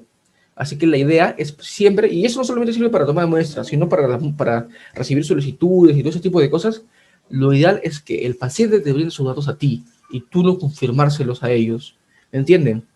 Esto es clave para cualquier tipo de muestra de solicitudes, ¿ok? Ustedes tienen que preguntarle y que de su boca salga el nombre y solamente ustedes lo confirman. ¿Me entienden? Igual funciona acá, ¿no? Si el paciente está consciente, tú le preguntas a él, ¿cuál es su nombre? Y él te lo va a decir y obviamente va a corroborar. ¿Me entienden? Así de esa forma estás más seguro que es el paciente. Segundo punto, ¿no? Obviamente que una vez que ya identificaste al paciente, ¿no? Siempre hay que hablar, siempre hay que explicarles, ¿no? El procedimiento que le vamos a realizar. Bueno, si son pacientes, ¿no? Que ya tienen tiempo en UCI y ya saben, y ya lo conoces y ya saben qué le vas a hacer, no hay ningún problema. Pero si son pacientes nuevos que no están tan familiarizados con el método, siempre hay que hablarles, hay que explicarles qué se les va a hacer, ¿sí? Obviamente si están conscientes, ¿no? Si están en estado comatoso, no, pues no vas a hablar solo prácticamente. ¿No? E importante siempre es pedir su colaboración. Hay pacientes a veces que son un poco nerviosos con el tema de las agujas, ¿no? Es muy común verlo. Cuando hacen el tema de toma de muestra, es muy común ver a pacientes que tengan un poco de miedo a las agujas. Y es normal. Lo que el tomador debe siempre transmitir es confianza, ¿no? Si te ve con miedo y él está con miedo, peor, no se va a sentir seguro, va a estar con mucho miedo, ¿no? Es lo que no se quiere. Hay que siempre transmitirle confianza al paciente en el momento de la toma, ¿no? La seguridad siempre debe estar en la mano, que sea tu aliado, mejor dicho, ¿no? Porque el paciente debe sentirse seguro en el proceso de toma, ¿no? Y por último, una vez que ya hablas con el paciente, le vas a explicar el procedimiento que le vas a realizar, ¿no? Hay que colocarlo en una posición cómoda, ¿no? Obviamente si le vas a extraer de la arteria radial, que como les dije es la primera opción, no, poner la cama de esa manera es una manera muy, muy adecuada, ¿no? Así que eso es el prerequisito para tomar la muestra, ¿no? Preparación del paciente, esos 3 puntos. Otro punto, ¿no? Los pacientes, la mayoría de pacientes tienen ventilación mecánica, acuérdense, en unidad de cuidados intensivos, ¿no? Hay problemas, ¿no? Su respiración no es la adecuada, así que necesitan tener ayuda asistida para respirar bien. Cuando se refiere a gasometría basal, se refiere a gasometría, a hacerle la prueba sin ningún agente externo que lo ayude, en este caso el respirador, ¿no? Eso se le llama gasometría basal, o sea, sus valores normales, sin ningún tipo de ayuda, sin ningún tipo de nada, basal, ¿no? Si se quiere hacer esta prueba, porque también es muy solicitada en laboratorios de UCI, y si los pacientes están con ventilación mecánica, se les requiere utilizar, retirar la mascarilla de 15 a 20 minutos, ¿no? No va a ser un efecto tremendo en ellos, ¿no? Pero se les suele retirar por un tiempo para que sus valores normales, entre comillas, sus valores normales de ellos que son bajos, se normalicen para que la toma de muestra de gasometría basal sea adecuada. Si tú tomas la muestra con el respirador, con la mascarilla puesta, ¿no? Obviamente va a salir como una paciente normal porque está con una ventilación asistida, ¿no? ¿Me entienden? Así que En este caso de gasometría basal, siempre hay que retirar la mascarilla para que la toma de muestra sea adecuada en este proceso, ¿no? Importantísimo, ¿no? Es un punto importante, ¿no? En el caso que suceda eso, si no, te saltas y procedes, ¿no? Identificas nuevamente al paciente, ¿no? Tu higiene de manos, acuérdense, el lavado clínico, que es muy importante, ¿no? Te lavas las manos bacán, todo chévere, ¿no? Y después, acá tienes lo ideal, sin guantes, es hacer el test de Allen, ¿no? Es un poco más cómodo hacerlo sin guantes y realizar el test de Allen en la mano que se va a tomar la muestra. Usualmente, para tomar la muestra arterial, siempre piden que la primera opción sea la mano no dominante, ¿no? O sea, la mano con la que no escribes, ¿no? Esa suele ser la primera opción de toma de muestra, ¿no? Evaluar. Si el test de Allen sale positivo, evaluar el otro brazo, ¿no? Acuérdense que si es positivo, no se toma la muestra, y si es negativo, sí se toma la muestra, ¿sí? Bueno, ¿no? En el caso que el test salga negativo, significa que su brazo está bien para la toma de muestra, ¿no? Y punto, ¿no? Colocar la mano con la palma hacia arriba, ¿no? Y en hiperextensión, ¿no? O sea, que el brazo esté bien extendido. Eso es un punto importante, ¿no? Una vez que el paciente esté bien acomodado, colocarse tus guantes, ¿no? Usualmente aquí, recuerdan que en la clase que vimos de materiales de laboratorio, existían dos tipos de guantes, ¿no? Los guantes de látex o de nitrilo, pero los que son no estériles, o sea, los que vienen en las cajas, ¿no? Para extraer normalmente, y los guantes estériles, que son los mismos guantes, pero han sido pasados por un proceso de esterilización. Es recomendable, en este caso, en pacientes UCI, usar los guantes estériles, ¿no? Esos guantes vienen en bolsitas, ¿no? Vienen en una bolsa de plástico, bien presentables, ¿no? Y son guantes estériles. De preferencia, guantes estériles para tomar muestra a pacientes UCI. Por cada paciente, obviamente, ¿no? Es además decir, de preferencia ponerse guantes estériles. En el caso que no se pueda, bueno, ya pues, ¿no? Con mucho cuidado, igual, los guantes de látex que no son estériles, ¿no? Aquí está el test de Allen, como les comentaba, ¿no? Esa es otra postura, pero no es la postura correcta para hacer el test de Allen, pero aquí podemos ver el gráfico un poco más didáctico, ¿no? Como les decía, ¿no? Tú presionas la arteria radial y la arteria cubital, ¿verdad? Presionas por un tiempo, el paciente tiene que estar abriendo y extendiendo su mano, ¿no? Hasta cierto punto, ¿no? 15 veces usualmente. Después, en ese momento que tú mantienes presionados los dos puntos, su mano va a estar pálida. El que esté pálida significa que no hay circulación en su mano. ¿Me entienden? Una vez que no haya circulación en su mano, tú retiras tu mano de donde estás presionando en la arteria cubital. ¿Ok? Y la arteria cubital de por sí solita debe irrigar a toda la mano. ¿Me entienden? Si irriga a toda la mano y la vuelve a su estado normal como estaba antes, significa que el test es negativo. O sea, significa que sí se puede tomar la muestra de ese brazo. ¿Sí? Eso significa que la arteria cubital solita es suficiente para compensar la oxigenación a toda la mano, ¿no? ¿Por qué se hace? Porque si tú tomas mal la muestra en el arterial, en ese caso ya sabes que la arteria cubital va a poder circular la otra mano sin ningún problema. Es por eso que se hace el test de Allen. Imagínense si no, pues, imagínense si no irriga todo y tú tomas la mala muestra en la radial. La radial, por tomar mala muestra, no va a irrigar bien y la cubital no va a compensar la irrigación suficiente en toda la mano y ahí es donde se produce la isquemia. Justamente es por eso que el test de Allen es muy importante, justamente para evaluar eso, ¿no? Es como evitar, ¿no? Prevenir, mejor dicho, para prevenir, ¿no? O sea, si le tomo mala muestra en la arteria radial de ese brazo, entonces ya sé que la otra arteria cubital va a compensar la irrigación y va a estar chévere, ¿no? Pocas palabras, ¿no? Y si tomas bien la muestra, bueno, ya no hay ningún problema, pues, ¿no? Pero justamente el test se hace en el caso de que tomes mal la muestra, ¿no? Siempre hay que estar pensando en el peor de los casos, en estas situaciones.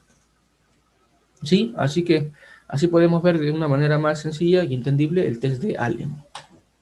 Ahora, ya, una vez que el paciente tiene su mano en hiperextensión y tú te pones tus guantes, lo primero que vas a hacer es cargar con tu jeringa. Obviamente preparas tu jeringa, todo bonito, ¿no?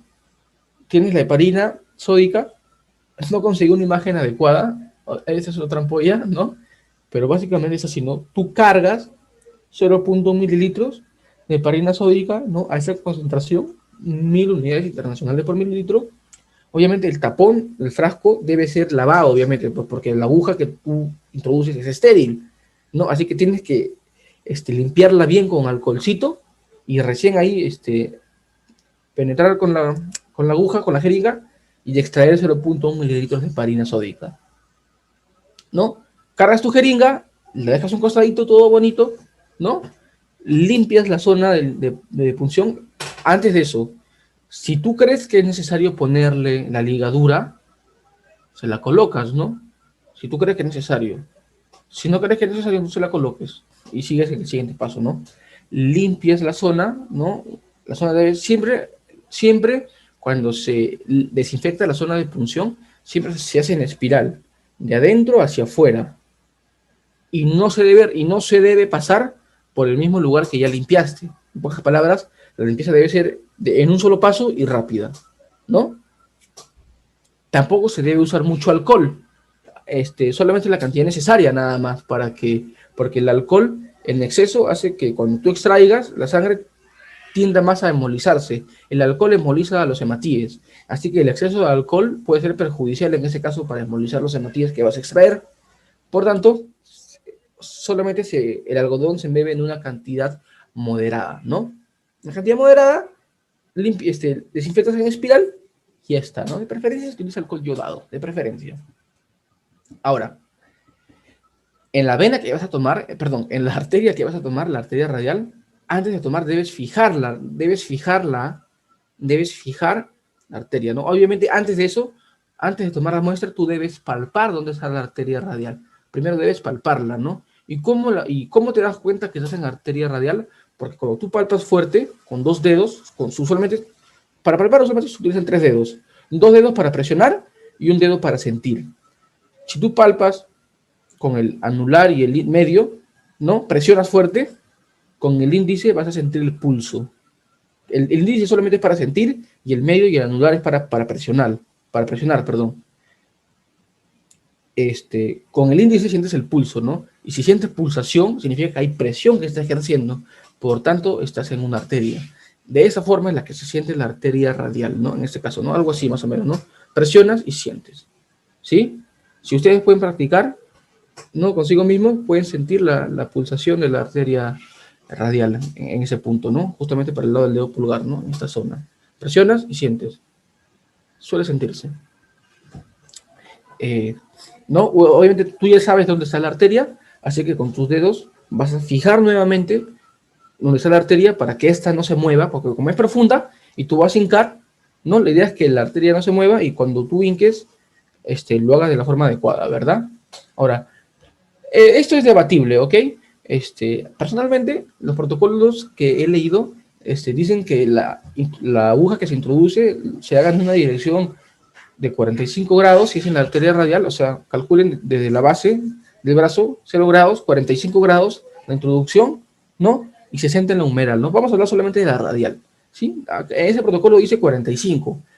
Como me enseñaron a mí, y la experiencia que vi, lo hacemos de 90 grados. En este caso, si ustedes quieren complementar y compartir información para la otra clase, búsquenlo, a ver qué encuentran. Pero los protocolos normalmente dicen 45 grados, así, ¿no? 45 grados, introducir la aguja y buscar la arteria, ¿no? Otros protocolos dicen 90, o sea, perpendicular a tu brazo, ¿sí? Así, a mí me salieron personalmente 90. Me comentaron que era un poco más seguro, ¿no? Y así extraías la cantidad adecuada también. Acá vamos a ver paso a pasito, ¿no? Hiperextensión del brazo, ¿no? Acá tiene, bueno, lo ideal es que tenga un algodón o una gasa, de preferencia, ¿no? Con alcohol yodado, de preferencia embebido moderadamente. Primero limpias la zona de punción, ¿no? Obviamente vas a limpiar la zona bonito. Con tus 3 dedos vas a sujetar la zona de arteria con los guantes puestos. Y ahí, como pueden ver, la idea es sujetar un poco más fuerte, ¿no? En este caso, el protocolo, ¿no? 45 grados de la zona de punción. O sea, 45 grados se refiere a que el brazo con la jeringa forma un ángulo de 45 grados, ¿no? Esos son los protocolos que manejan, ¿no? Introduces suavemente la jeringa, ¿no? Con la aguja, ¿no? Y usualmente, miren, aquí en este caso, por tema de comodidad, incluso le baja el ángulo, miren, a 0 grados, a 0. O sea, si se dan cuenta, hay diferentes técnicas para tomar la muestra, ¿no? Justamente va a depender de la comodidad o la pericia de cada persona que toma. Al final, lo importante es conseguir la muestra, ¿ok? Es otra imagen, obviamente, acá la aguja es más gruesa, acá es una jeringa de tuberculina, ¿no?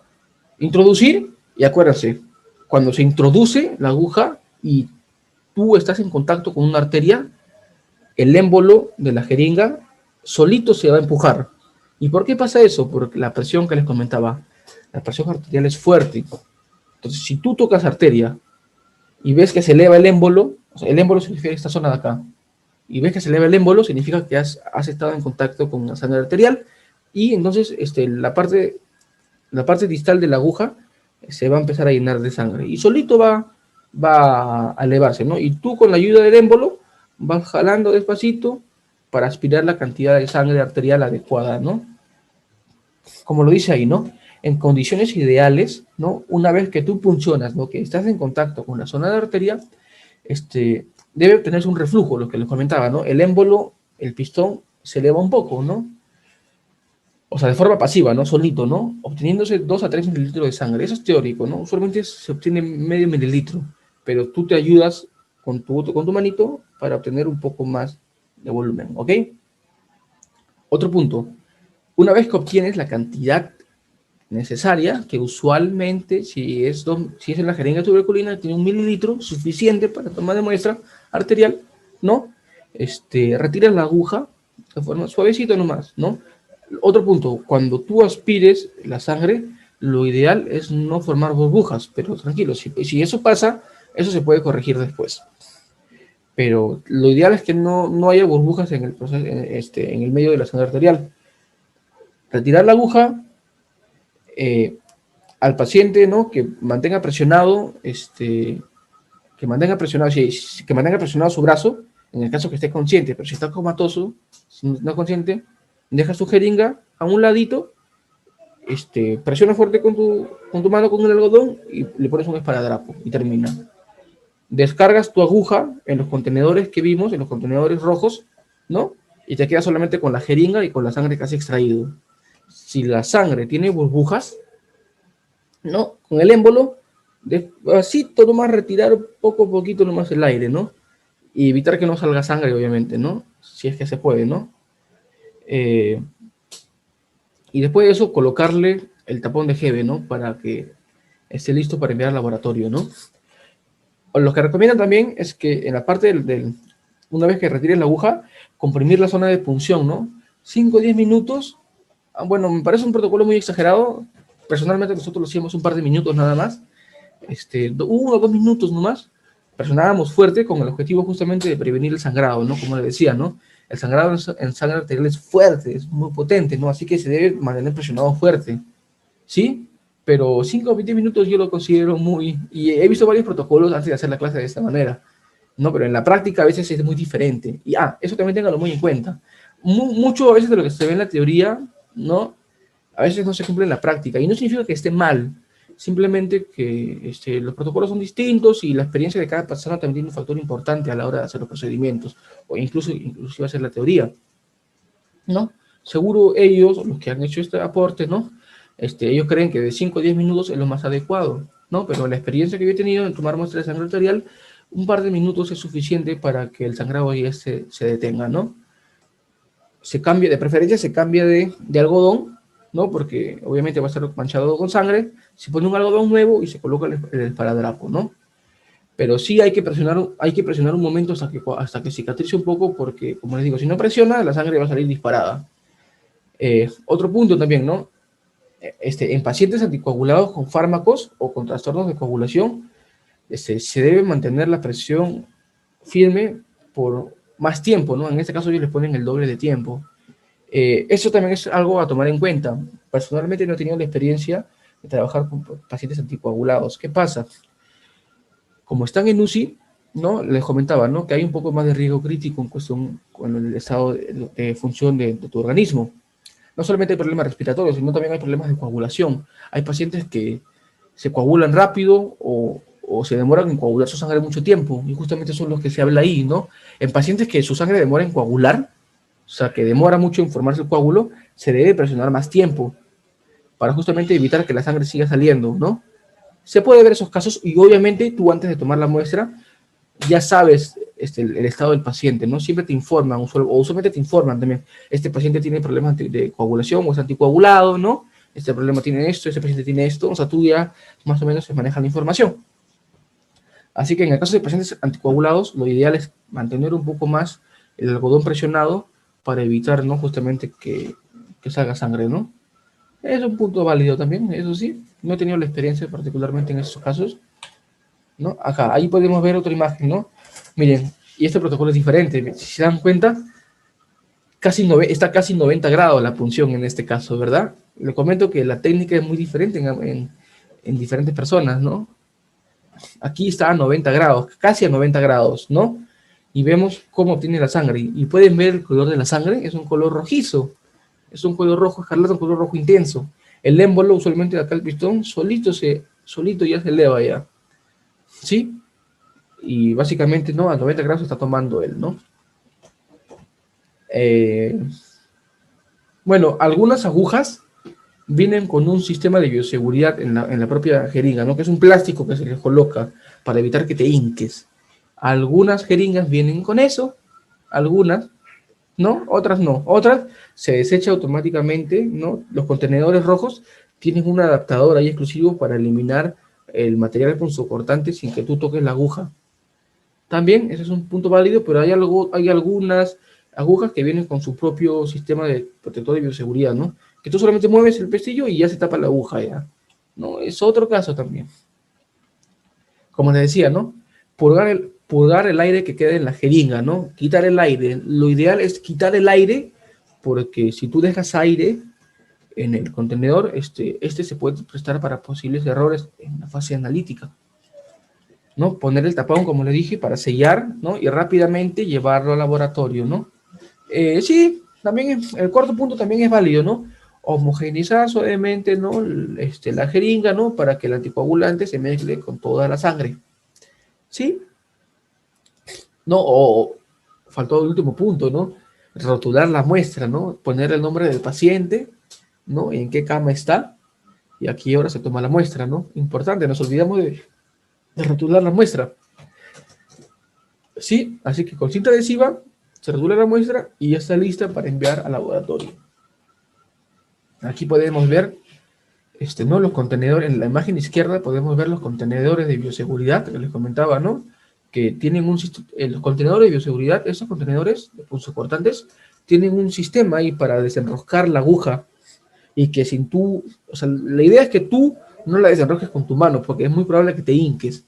Y hincarte es uno de los accidentes más comunes y más peligrosos que suelen verse en laboratorio, ¿no? Como lo mencionábamos en clases pasadas.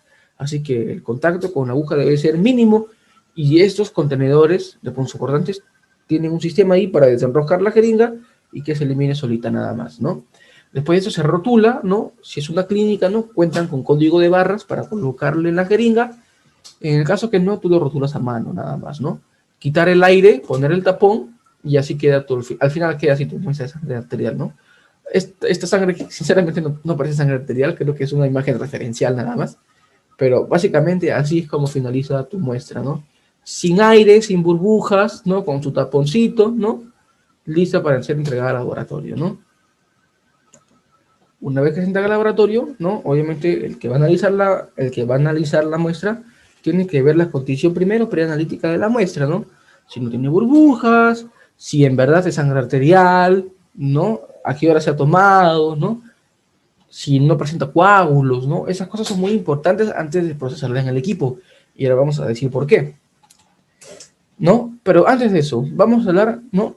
¿Qué es el examen de gasometría arterial, ¿no? ¿En qué consiste? Porque esa es la prueba que se hacen con todas las muestras que se recolectan sangre arterial. Básicamente eso.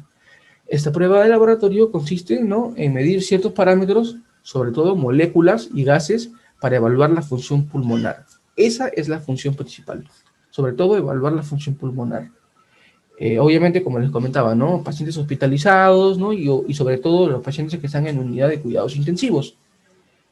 El último punto también es algo rescatable, ¿no? La valoración de la función respiratoria de los pacientes constituye una práctica habitual en el procedimiento del diagnóstico de urgencia, o sea, en los casos de pacientes que están delicados. Ello justamente con los datos que aporta, ¿no?, el equilibrio ácido-base, ¿no?, el pH que les comentaba, hace que esta técnica sea una técnica complementaria muy solicitada y de manera frecuente en el laboratorio, de sangre arterial obviamente, ¿no? Es económica y la interpretación es muy sencilla, ¿no? Y prácticamente es uno de los pocos medios también de se puede obtener este tipo de información. Así que en otras palabras es como decir que es la única opción, ¿sí? El examen de gasometría arterial. Ahora, importante, ¿qué parámetros mide? Como les decía, ¿no? Mide gases, mide moléculas, ¿no? Muy aparte también mide la temperatura corporal, ¿no? Obviamente si la muestra ha sido tomada rápido y ha sido enviada al laboratorio oportunamente, la temperatura corporal que va a marcar va a ser la adecuada al paciente, ¿no? ¿Qué parámetro mide la gasometría arterial? Temperatura corporal, saturación de oxígeno. Saturación de oxígeno significa el, el total de la hemoglobina, qué porcentaje está asociado al oxígeno, ¿no? Usualmente una saturación de oxígeno normal en una persona sana es del 95 a 98%. ¿Qué quiere decir? Que de toda la hemoglobina de tu sangre, ¿sí?, toda la hemoglobina de los hematíes, el 98% tiene oxígeno y el otro 2% no tiene oxígeno. A eso se refiere. A eso se le llama un estado de saturación de oxígeno normal. Cuando la saturación disminuye, se le llama hipoxia.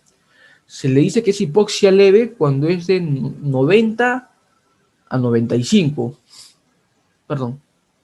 Sí, no. A ver, déjame recordar. De 93 a 95 se les denomina hipoxia leve.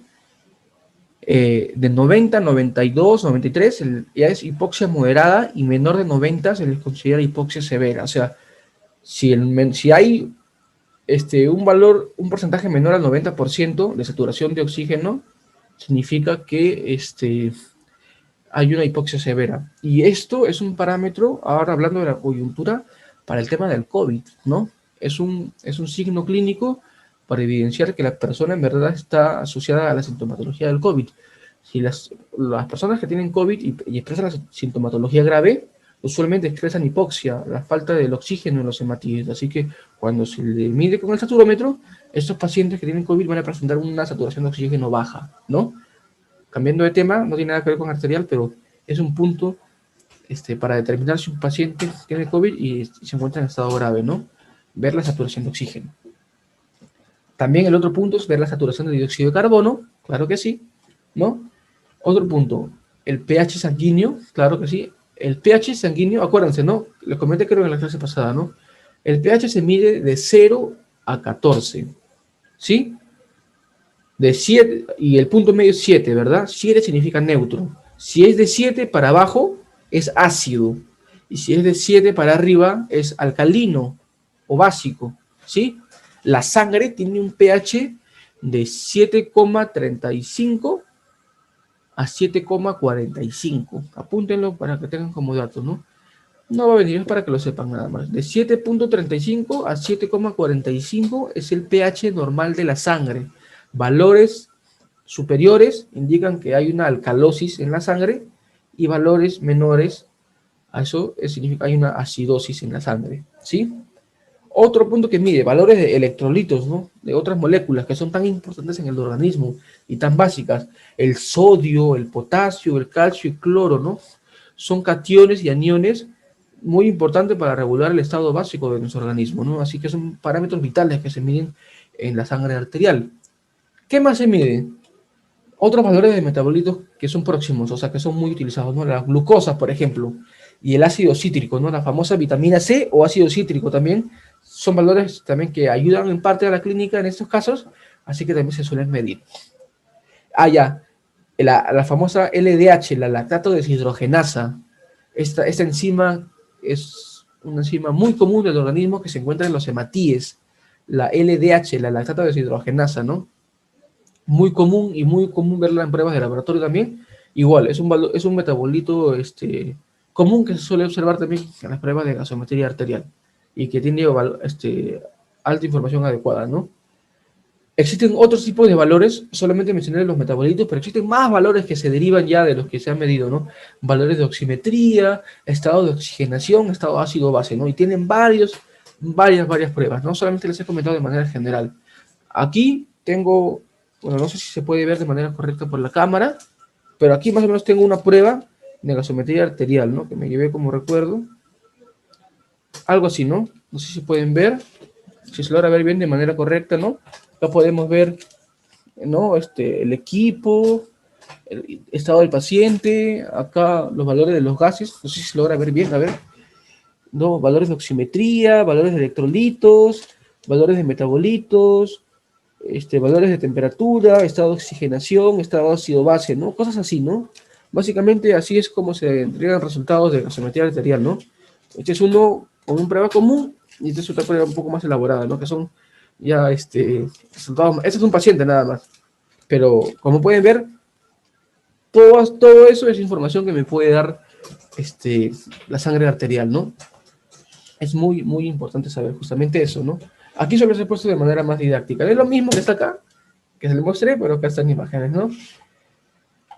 ¿No? La presión, el pH sanguíneo, la presión de CO2, la presión de oxígeno, ¿no? Aniones de carbonato, como vemos acá, ¿no? Valores químicos, ¿no? En el lado derecho, ¿no? Valores de gases en sangre, ¿no?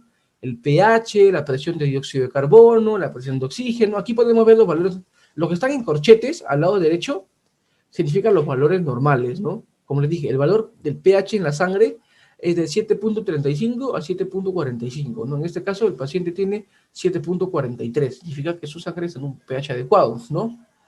La presión de dióxido de carbono, ¿no? En sangre arterial, la presión, el valor normal es de 35 a 45 milímetros de mercurio.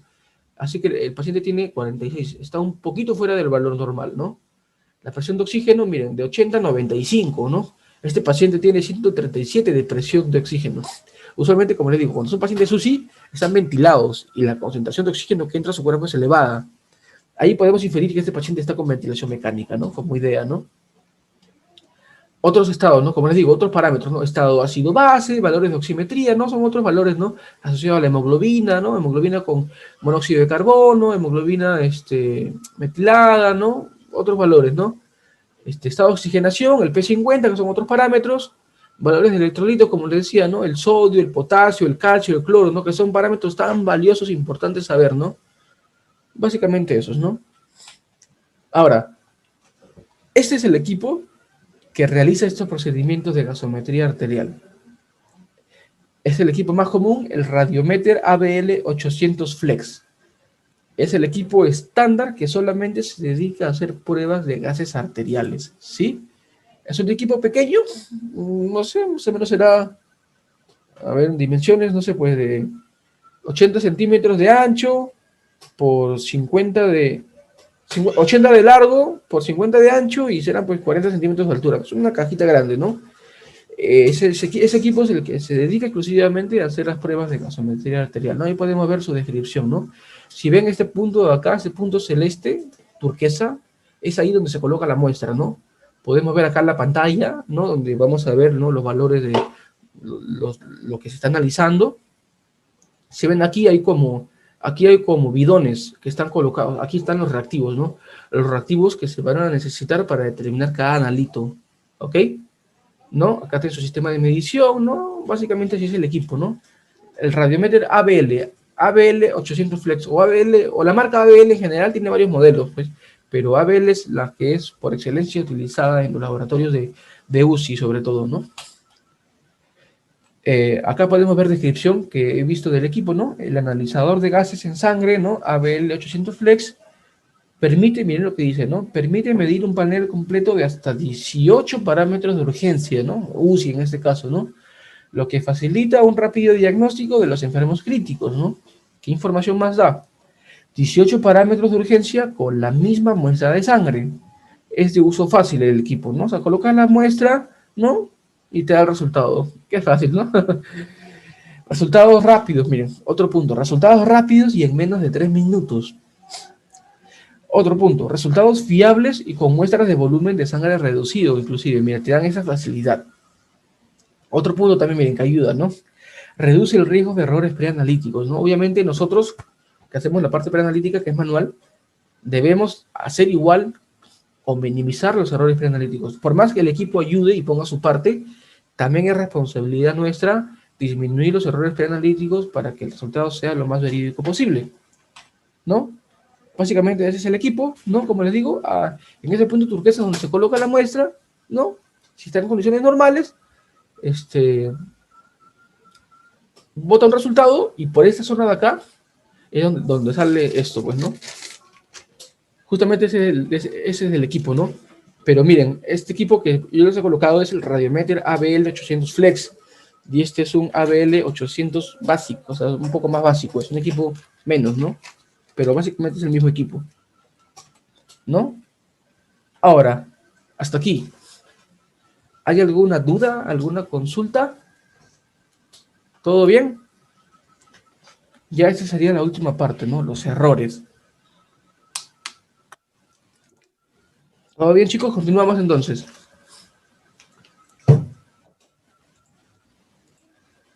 Genial. Errores en la toma de muestra, obviamente, ¿no? Es un proceso preanalítico, como les decía, y que más se lo voy a decir, ¿no? Los procesos preanalíticos son los que tienen más probabilidad de error en la toma de muestra. Los errores en la toma de muestra, como les dice, ¿no? Pueden ser muy comunes en cualquier parte del proceso, ¿no? Y obviamente, mientras más errores haya, hay más tendencia de que esto tenga repercusiones en el resultado. El segundo punto, lo que le venía mencionando, el personal encargado de la toma de muestra en sangre arterial debe tener mucha experiencia, mucha capacitación. Una mala toma de muestra puede traer resultados perjudiciales, como le decía, ¿no? Un hematoma fuerte, el problema de la isquemia, ¿no? Con el test de Allen, o sea, hay muchas cosas en juego en cuestión cuando hay una mala toma de muestra. ¿Ok? Primer error común, el cargado de la heparina, el anticoagulante, ¿no? Acuérdense que la heparina es un anticoagulante, como les comentaba, ¿no? Y tú cargas un volumen adecuado para un volumen de sangre, ¿no? Debe mantenerse la proporción. Usualmente, si se carga 0.1 de heparina, se debe cargar de 1 a 2 mililitros de sangre. O sea, debe mantenerse una proporción de 1 a 10 o de 1 a 20. Si excede ese rango, lo más adecuado es que no sea lo correcto. ¿Alguien quiere participar? Y que levantó la mano. Ok. Ok. Básicamente eso, ¿no? O sea, si tú cargas poca heparina y sacas un volumen de muestra elevado, es muy probable que no hay una proporción adecuada pues, entre el anticoagulante y tu muestra de sangre. Y si tienes poco volumen de heparina, entonces es muy probable que tu sangre se coagule. ¿Entienden? El lado opuesto, si tú cargas mucho volumen de heparina y cargas poco volumen de sangre, ¿no? La muestra va a estar sobrecoagulada, pues va a haber un exceso de anticoagulante, ¿me entienden, no? Cualquiera de esos dos polos, ¿no? Va a repercutir en un posible error en el resultado que se obtenga, ¿no? El cargado de heparina, un error común, ¿ok? Lo ideal que se recomienda es que antes de tomar la muestra, tú ya más o menos debes calcular qué volumen sacas. Si ves que es una arteria fácil o ves que el paciente colabora, entonces cargas un volumen adecuado de heparina para el volumen de sangre que vas a extraer, ¿no? O lo manipulas, pues, ¿no? Si sabes que has puesto un volumen adecuado de heparina, solamente extraes la cantidad que creas que es conveniente nada más. Básicamente así funciona. Otro error también es confundirte de sangre, ¿no? Aquí no solamente está la arteria radial, sino que hay la arteria cefálica, perdón, la vena cefálica pasa justamente por el lado de la arteria radial. O sea, arteria y vena, tú te puedes confundir en tomarte la sangre de una sangre venosa. O sea, en vez de tomar punción arterial, tomas sangre venosa. Suele verse también. ¿Y cómo lo puedes identificar? Con lo que diferenciamos, ¿no? El color, ¿no? Y la presión también. Acuérdense que la sangre venosa no tiene mucha presión. Puede pasar. Personalmente no he visto que pase eso. No lo he visto. Pero puede ser confundida también en el tacto. Puede ser confundida justamente, como le decía, con la vena cefálica, ¿no? Que anatómicamente son muy cercanas. ¿No? En paréntesis se puede ser algo importante, ¿no? Recordar que las venas son más superficiales que las arterias, así que Evitar eso lo más posible, ¿no? De confundirse, ¿no?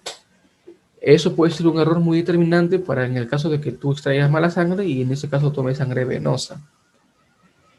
Ah, el último punto, ¿no? Nos podemos dar cuenta de dos maneras si extraemos sangre venosa. La primera es por la presión que les dije, ¿no? La presión que ejerce, ¿no? Si ven que no hay mucha presión que ejerce, entonces ya puede ser que sea, o dos cosas, o que hayas tomado mala muestra, o que sea sangre venosa. Y el otro punto es por el color de la sangre extraída, ¿no? Ahora, yo puse esto en paréntesis. Esto no necesariamente cumple. ¿Qué pasa? Que a veces hay sangre venosa que parece sangre arterial, aunque no parezca, pero hay casos, ¿no? Por eso puse entre paréntesis que esto no se cumple necesariamente, ¿ok?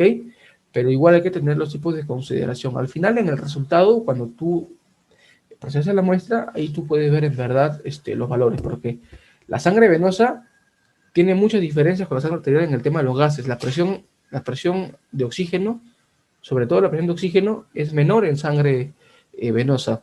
Como decía acá, ¿no? La presión de oxígeno tenía un valor aproximado de 36 a 46. Perdón, de 86 a 108 milímetros de mercurio.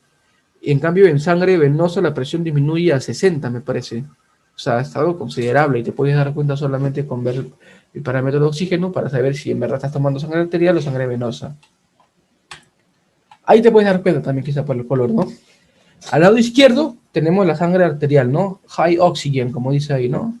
Arterial blood con elevado oxígeno, sangre arterial con elevado oxígeno, ¿no? Tiene un rojo escarlata bien bonito, como les comentaba, ¿no? Y al otro lado tenemos sangre venosa con bajo oxígeno, ¿no? Ahí podemos diferenciar bien bonito el color que tienen cada una. Lo que les comentaba, las burbujas. Cuando tú colocas tu muestra de sangre arterial en el equipo va a aspirar un volumen adecuado. No es que aspire todo el volumen, aspira a un volumen de 200 microlitros o 300 microlitros, me parece. Un volumen poco. Pero ¿qué pasa si tú no eliminas las burbujas? Y tú colocas de frente, el equipo va a aspirar el aire tanto como con la sangre y no va a aspirar un volumen adecuado. Y los reactivos con los que maneja están justamente para un volumen adecuado, así que no, la proporción del reactivo con la muestra no va a ser la adecuada justamente para las burbujas. Me explico. Este, Aproximadamente extrae de 200 a 300 microlitros de sangre, ¿sí? Pero ¿qué pasa si solamente hay 100 microlitros de sangre con 100 de aire? O sea, va a agarrar solamente 100 microlitros de sangre y va a mezclarlo con el mismo volumen de reactivo que procesa normalmente. Así que va a haber un tema de desproporción entre la muestra y el reactivo. Así que el resultado se va a alterar. ¿Sí? Solamente por no eliminar las burbujas, imagínense, ¿no? Justamente las burbujas de sangre, perdón, las burbujas de aire se obtienen así porque la muestra a veces se extrae por partes, ¿no? O sea, de poquito a poquito a veces se suele formar aire. Y es normal a veces que se forme aire, no es nada malo, pero eso se puede corregir. Lo correcto es corregirlo en el tiempo óptimo antes de procesarlo, ¿sí? Como dice ahí, ¿no? Al momento de hacer la toma de muestra, es normal que la sangre se recolecte por partes, ¿no? Es normal, ¿no? Dependiendo de la presión que se ejerce y el contacto con la arteria, ¿no? Justamente como les decía, ¿no? Lo ideal es que nosotros corrijamos eso, ¿no? Antes de enviarlo al laboratorio para evitar que se ocurran esos errores. Esto ocasiona vacíos de aire en la jeringa, ¿no? Que deben ser eliminadas una vez que sea tomada la muestra. ¿Puede haber error de lectura? Claro que sí, en el caso de que no se eliminen los que les comentaba, ¿no? Básicamente, eso que les comentaba del volumen de la muestra con el reactivo hace que el error sea visto de manera notoria. Burbujas de aire. Esto también no suele verse tan común, pero también suele verse como una causa importante, ¿no? El tiempo de llevar la muestra al laboratorio, ¿no? Disminuye mucho, pues, ¿no? Tú tomas la muestra, ¿no? Y si la dejas un tiempo antes de llevarla, la temperatura disminuye, ¿no? Hay muchas variables que ya se cambian, ¿no? El tiempo transcurrido entre la recogida de la muestra y el análisis es otro punto importante, ¿no? Si hay demora en el procedimiento de toma de muestra, ¿no? O en el procesamiento, sobre todo, debe ser llevado incluso en refrigeración, ¿no? Para mantener los valores adecuados. Obviamente la temperatura ya no se va a mantener, pues, ¿no? Porque si lo vas a llevar refrigerado, te va a dar otro valor de temperatura, ¿no? Ya ese parámetro quizá ya no valga, ¿no? Pero lo ideal es que se lleve directamente al laboratorio, ¿no? En caso no se pueda, ya pues, de manera, ¿no? En refrigeración, como dice ahí, ¿no? Obviamente, ¿no? Debe estar, si lo llevas de un lado a otro en un contenedor, ¿no? Con un gel, con una compresa helada, ¿no? Y que esté pegada con la solicitud del paciente, ¿no? Tanto la sangre arterial con la solicitud del paciente que estén juntas, ¿no? Para evitar justamente confusiones. El calibre de la aguja, como les comentaba, también puede ser errores, ¿no? Lo ideal, como les decía, con 20 y 21, como pueden ver en la imagen, lo ideal es que sea con esas dos, ¿no? Calibres muy anchos, no muy gruesos, a 19, 18G, pueden dañar el vaso sanguíneo. Y calibres muy finos pueden embolizar la muestra de sangre, ¿sí?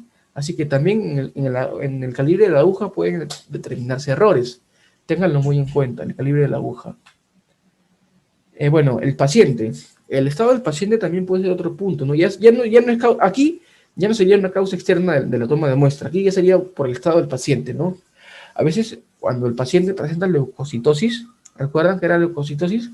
Cuando había muchos leucocitos elevados en el hemograma, ¿no? En la sangre. O si el paciente está sometido a algún tipo de ventilación, ¿no? Esos pueden ser variables que influyen en los resultados también, ¿no?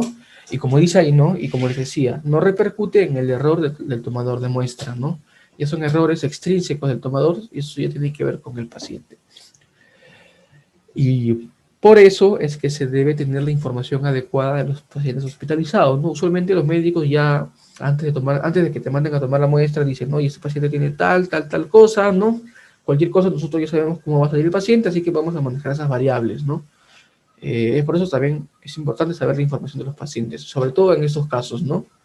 No ven que hay tantas variables, ¿no? Temperatura, medicamentos, ¿no? Así que las variables son muy frágiles, los resultados pueden salir muy alterados, pero los mismos médicos, los mismos doctores que ven a sus pacientes ya saben el estado de cada uno de sus pacientes.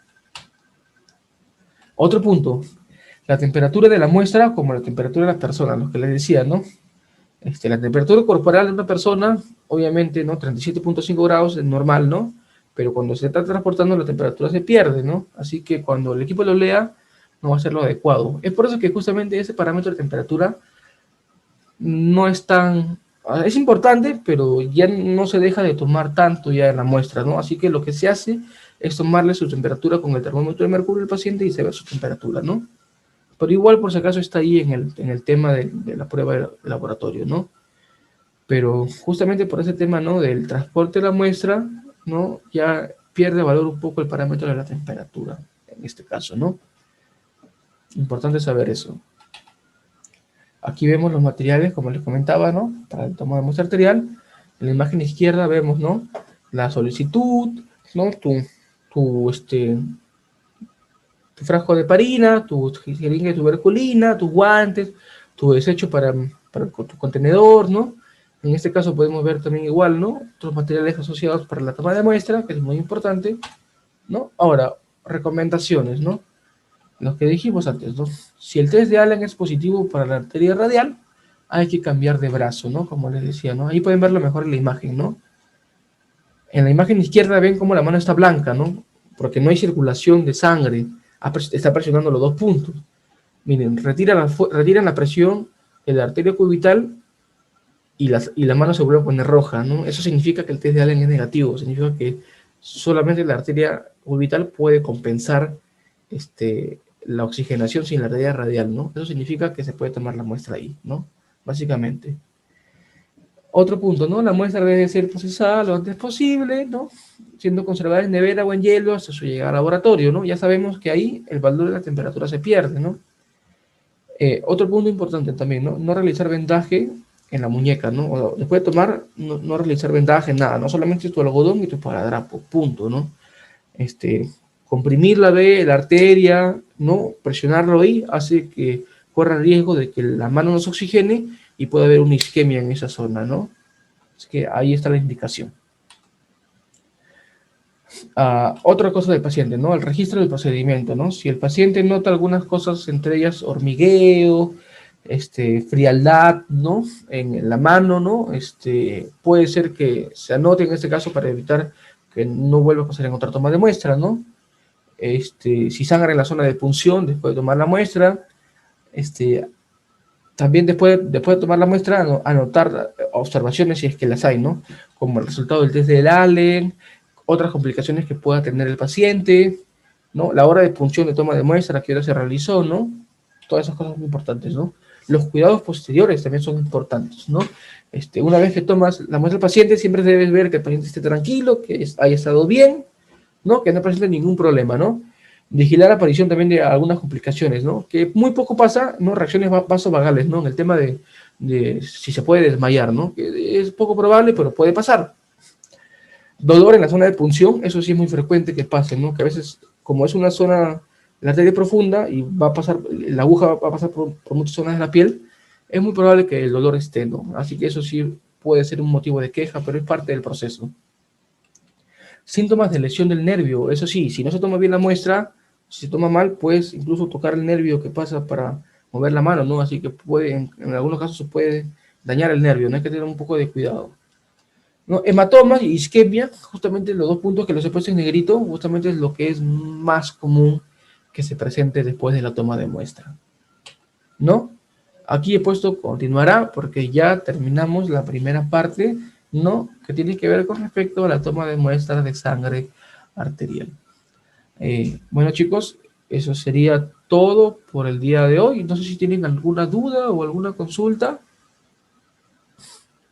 A ver, Wilber, que bueno, si en el brazo hay una reacción alérgica, ¿es conveniente tomar una muestra de sangre? Yo creo que no. Si hablamos de sangre arterial, yo creo que no es recomendable, ¿no? Porque una reacción alérgica quizá puede ser contraproducente porque puedes tomar la muestra y quizá hay alguna reacción que puede indicar que al final sea malo para el paciente, ¿no?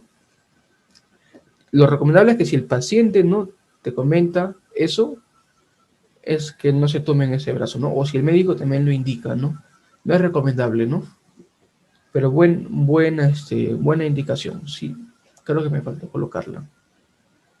Claro, lo ideal sería tomarlo en otra parte, ¿no? Así es, así es.